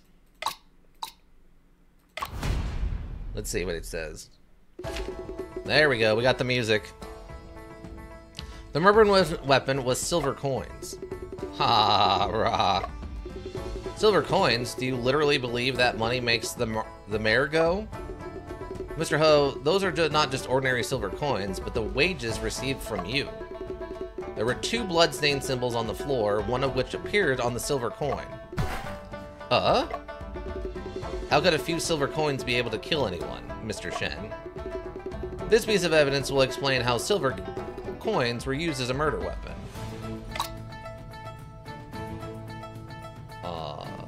I assume the bloodstain? Killer found on the office floor by using a bloodstain. It looks a bit familiar, like a kind of symbol. Or it's the photo, because the photo shows all the money in the bag. Let's try that.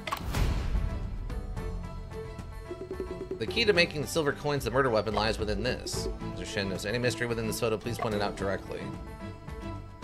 Oh. This. Confirm. It's got to be the bag. Maybe impossible to kill someone with 1 coin, but a bag of coins is enough to be a murder weapon. Please see here. This is the emblem of Hying Ironworks on the money bag. This is another bloodstain found at the crime scene. Patterns is perfectly consistent with the lower half of the Ironworks emblem on the bag. After the killing, the murderer put the bloodied bag onto the floor, leaving behind a trace. What money bag? What silver coins? Mr. Ho, if the money bag wasn't the murder weapon, why did you wrap the wages in headcloth? Saying, I recognize that money bag in the photo. It is indeed something you often use. What's going on? Where's your money bag? Mr. Lee, Supervisor Ho suggested that you pay the wages in advance to reassure the people. When in reality, it was to dispose of the murder weapon.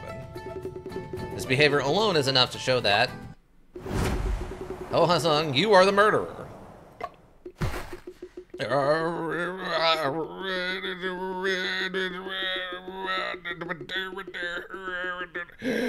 Okay, that ended.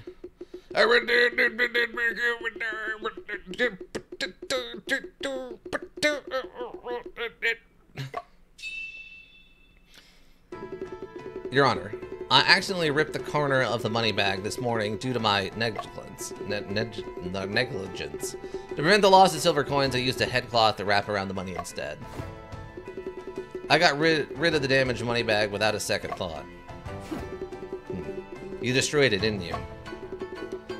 The blood on the silver coins can be washed away, but the blood on the money bag can't. Blood? What blood is there? Don't forget, young boy, your reagent can determine whether the traces of the floor are bloodstains or a reagent containing iron.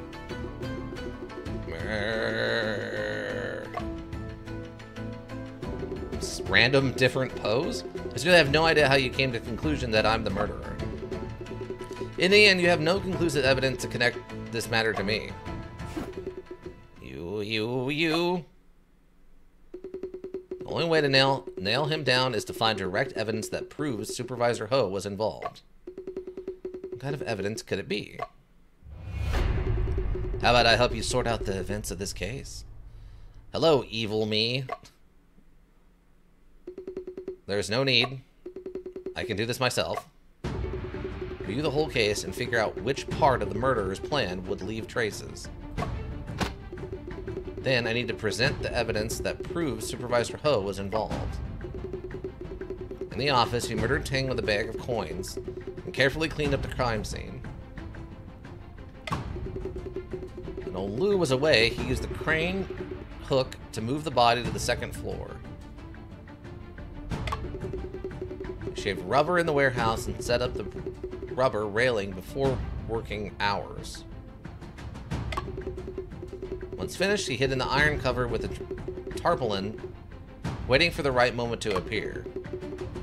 When the casting began, he used the ladle to create the incident, then hid in the corridor. When I went to check on the explosion, he hid back into the iron heap. Finally, after old Lee left, he used the elevator to flee the scene. These are the 7 main steps in the murderer's plan. Which part of his plan could leave traces? I need to present the evidence that proves he was involved in the part of the plan. Evidence that proves he was involved in that part of the plan.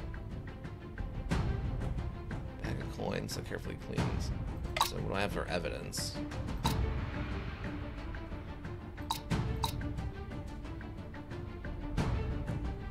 Plan. Office then.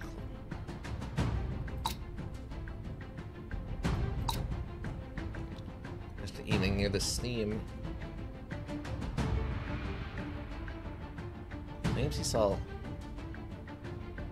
last saw Foreman Ting yesterday evening. The steam turbines.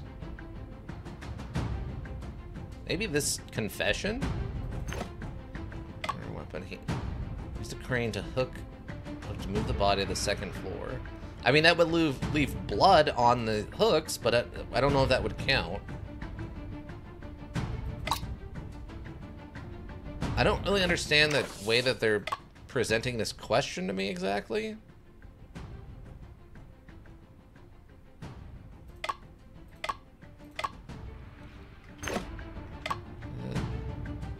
Rubber in the warehouse and set up the rubber railing before working hours.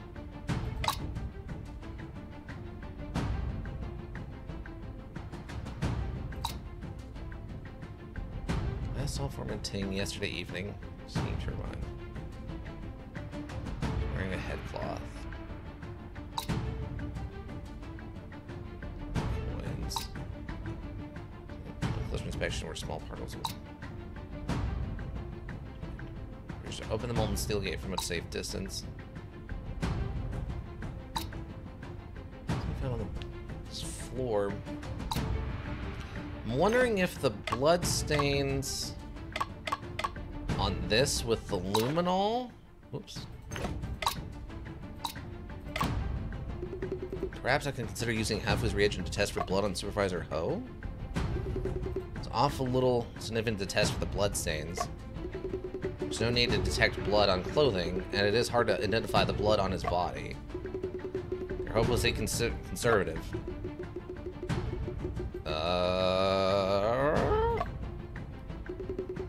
Hill must have left traces in another part. If only I could use the blood detection reagent. Now you would not be able to deny any further.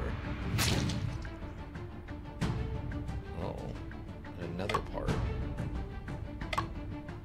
I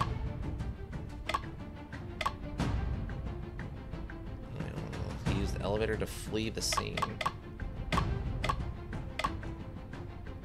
He murdered Ting with a bag of coins, carefully cleaned up the crime scene. So it wasn't this warehouse, and set up the rubber railing before working hours.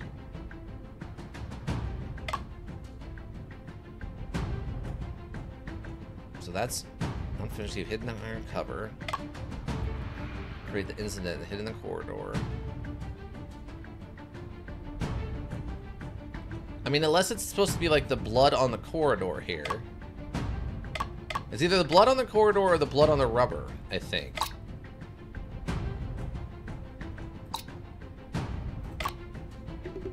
Perhaps I will be able to find rubber residue on Supervisor Ho. Good idea.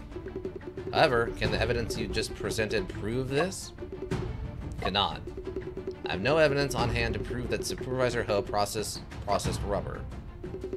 However, it is possible that Supervisor Ho was stained with other traces in another part of his plan.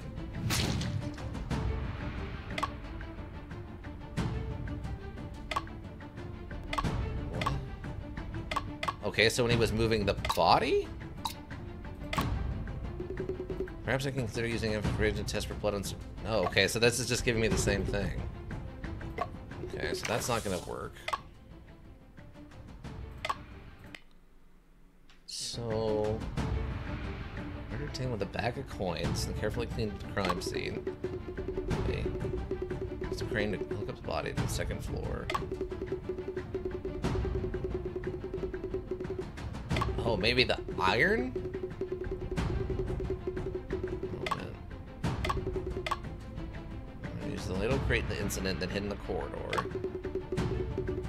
Explosion, he hid back in the iron heap.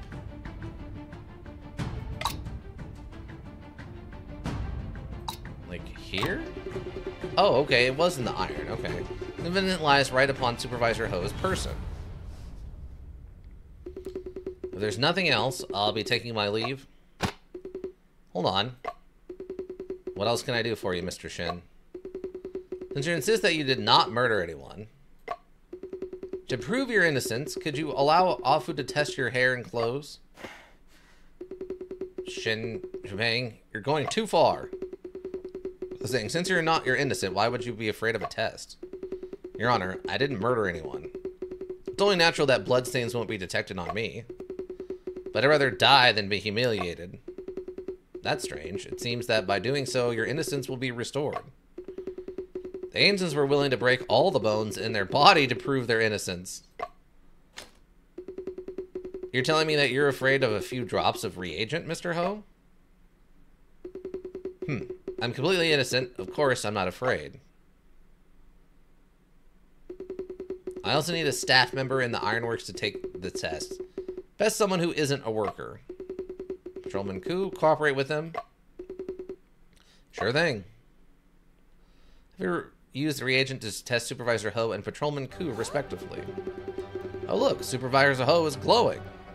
Oh look, a bot also showed up. Dang bots. Coming in here and ruining the good parts of stuff. Block. Ports. Bot. Submitted. Done. Done. Oh look, Supervisor Ho is glowing. Could it be that blood is detected from his clothes? That's impossible. I've never been stained with blood. What made the luminol glow was not blood, but in fact rust that was left on Supervisor Ho. This is the conclusive evidence. What? What are you talking about? Mr. Ho, the iron and rust will also cause the luminol to glow. This is something you yourself have been repeatedly emphasizing moments ago. There's a very crucial part of your plan. To avoid running into Old Lee, you had to hide underneath the tarpaulin multiple times. All contact leaves traces. There is rusty steel scrap underneath the tarpaulin, even if you wore a uniform on the outside. The cuffs of your sleeves and the hems of your clothes and your hair are all bound to be stained. I'm working in the ironworks all year round. It's only normal for me to be stained with iron. I know you would say so, which is why I asked the patrolman to act as a control in an experiment. He also works in the ironworks, yet there is little to no luminol reaction on him. How would you explain this? Well, that's... When I was making an inventory of iron ore this morning, I accidentally tripped and fell. I guess the cuffs and hems of my shirt were dirty then. How could there have been such a coincidence? Sometimes that's just the luck of the draw. Mr. Ho, how did you fall so that rust got all over your braid? I slipped and fell on my back. You just lied and gave yourself away, Mr. Ho. There's not much of blood glow on your braid as there is on top of your head. You tricked me. This is outrageous. Mr. Ho, we can also make a comparison with the traces on the uniform. We will see if the traces on the uniform can match the traces on you. After leaving the furnace area, you had to show up as soon as possible to avoid suspicion. Then you discussed with Mr. Deputy Administrator about paying wages early to destroy the weapon. Right after, Afu and I arrived at the ironworks and began our investigation. Therefore, you did not have the time to deal with the traces on your person. That was the reason why you were so flustered earlier. Confess, you have no more excuses.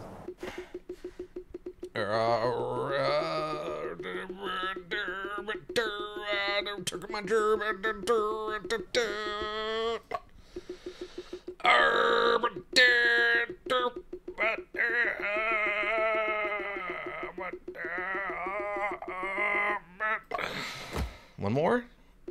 Nope. That's right. I did it. Sung, why in the world would you do this?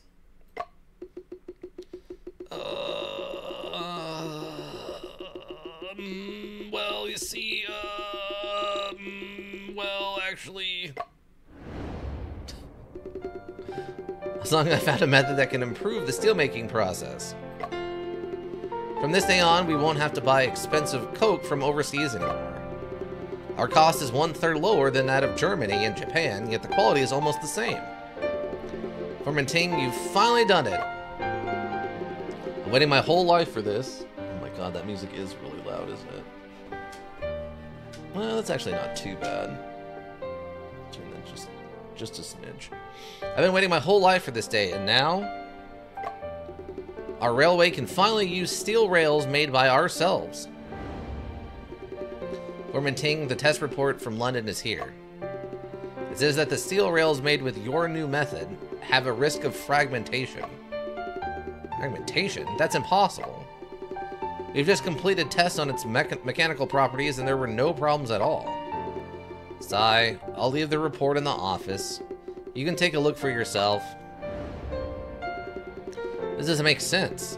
Every segment was undoubtedly... Formanting, you should take a break. You haven't slept in 3 days. This test. There must be something wrong with this test report.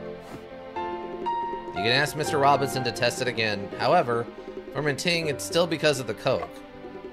It's time to accept reality. Mr. Lee has already decided to continue purchasing Westphalia coke. Formanting, please understand that this isn't mainly due to consideration for the production time. Well, I should congratulate you then, Supervisor Ho. Formanting, what do you mean? You've been fooling the entire factory for months. Tell me, how many benefits have you and Robinson received from them?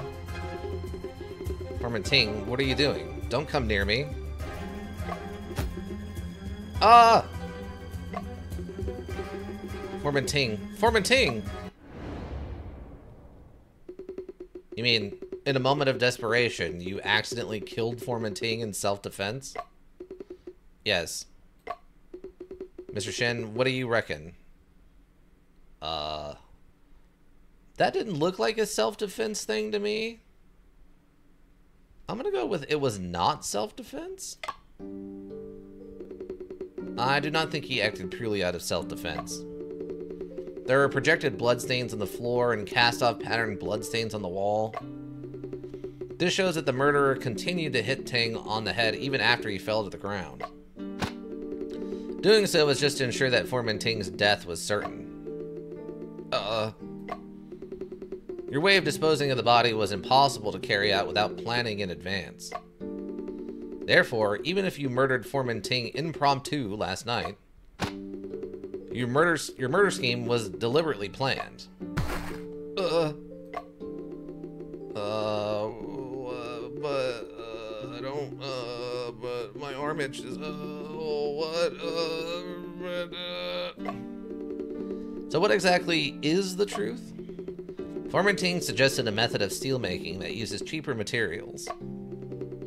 This method reduced costs but cut off the purchaser's source of wealth.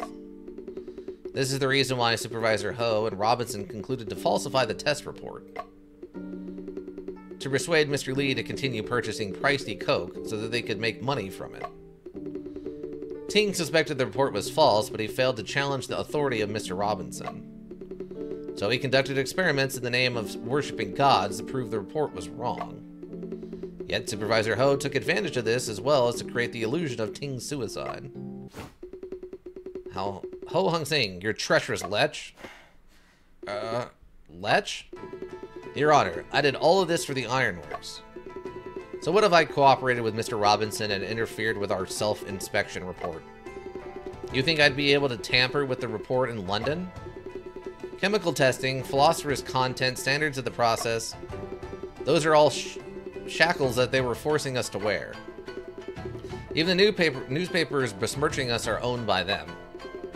They're holding our lives by their neck. What do we have that could ever counter that? I'm saying, have you no shame? rights to build railways in China have already been divided up among foreign lords. There's a tremendous profit in every single segment. We were under the spotlight after we successfully sealed several steel rail deals a while ago. We used to be runts who followed behind them, yet now we're trying to flip the table over? You think their foreign lords will allow the ironworks to continue standing in the spotlight? You. By purchasing expensive coal, you're just returning a portion of the benefits back to them. This is how you justify filling your own pocket? This way, the ironworks will survive while I can earn a little money. A way of living. You brought me such disappointment. Have you lost your ambition to build an industry in China? Ambition? Can you eat ambition to sustain yourself? With shackles everywhere, how will you ever be able to improve the prosperity of the country? However, since the test report was falsified, that means, even though he could only use low-quality minerals and cheap coal, Ting did make good steel. So what? It means that foreigners aren't the only ones who can make innovations in steel-making technology. You can't be so naive as to think that a little innovation can change the situation, can you? It's just the wishful thinking of an ant that wants to move trees. If Foreman Ting's technical innovations are really as insignificant as an ant, why would the foreign lords you speak sabotage and falsify the test reports? Without the accomplishment of each speck of innovation, how can we compete with foreign companies? With determination, even mountains can be moved. With unity, our nation is bound to thrive. It's missing some punctuation in there. I will write about Foreman Ting's story in my news report so that I can inspire more people. So many hardships is running in ironworks. Why won't succeed? We won't succeed if we choose to muddle along. Well, as long as a man as short-sighted as you would never understand the weight of such responsibility. It's another long one. But I'm a good man who just wants some money. But the money in my pocket is a good thing, and the money in my pocket, I like the money in my pocket. The money in my pocket.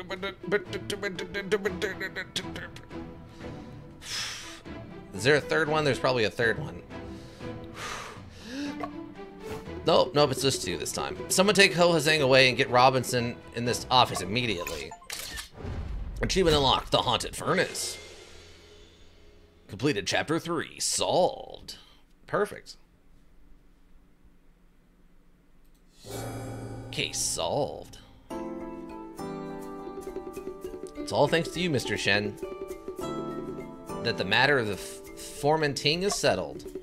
I was just performing my duties. It is not worth mentioning. It's too bad that Robinson ran away. Don't let him get away with this, Mr. Lee. I promise I will do my best to deal with Robinson. Mr. Shin, I would like to have a few words with Afu in private. Would that be... Afu, I will wait for you outside.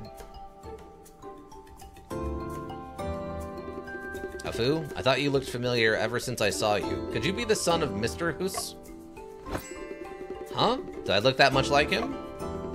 Of course, being so knowledgeable at such a young age, it's quite a spitting image of him. Back when your father was the deputy administrator of the ironworks, I was just a greenhorn. It's hard to imagine what Mr. Deputy Administrator used to be like. Ha ha ha ha. Afu, have you seen the books in the library? Or laboratory? Yep, I read them all super attentively a long time ago. Those books were all written and translated by your father. Alas, it's a shame God is jealous of talents. That explosion. Your Honor, that's all in the past. Yes, people need to look forward. Don't worry, Your Honor. I'll keep passing down the knowledge of physics. Excellent. Like father, like son. He's giving the thumbs up? Really? Come back and visit Hyang often, alright? This is your home. I will. Sorry to keep you waiting. Huh? There's a good smell coming off of you, Jen. Sniff, sniff. Sniff, sniff. Here you go. Sesame cake. You might as well help me check to see if it's laced with any knockout drugs. All done. Sweet and crispy, no poison whatsoever. Immediately just drops dead. Dang. Dang, Afu. Leave him one. Huh? Are you going to eat any, Jen? I'm not a fan of sweets. Moreover, Afu... Didn't have to tell him twice, I guess. You're just gonna leave that there? Alright, so this is a good place to call it then, as we set up for the next adventure of Shin and Afu. Shin and Afu acting a fool on the murders of the Yangtze River. Alright. I mean, other than that stupid thing about them misrepresenting the that one ladle and saying that it was the ladle he fell into, and in reality it was not the ladle he fell into. It was a completely different, unrelated ladle. The rest of it's been very good so far, I dare say. I was kind of hoping there were ghosts, though. I wanted to see some historical information about ghosts. But no, it had to be science. Just once, just a little ghost. Just a taste of ghosts. I mean, I know we got a little bit of ghost in Phoenix Wright, but that was just the one sister showing up over and over and over again. I was expecting at least one, like, murderous spirit or something in this. Just a little bit. Just a smidge. Just a little bit, please. All the lurkers, thank you. You have the Twitch row go around. We always appreciate you. Anybody that checks the VODs here on Twitch, check the VODs on the YouTube pod stories. Also greatly appreciated. Seeing those numbers helps keep me motivated. If you need a well-thought-out solution, you need Thinking Solutions. Raven Hillbrook Inc. Thinking Solutions. And I think that's going to be it for me, everyone. Yeah. I hope you all have a good rest of whatever you're up to, and yeah, that'll be it. Bye!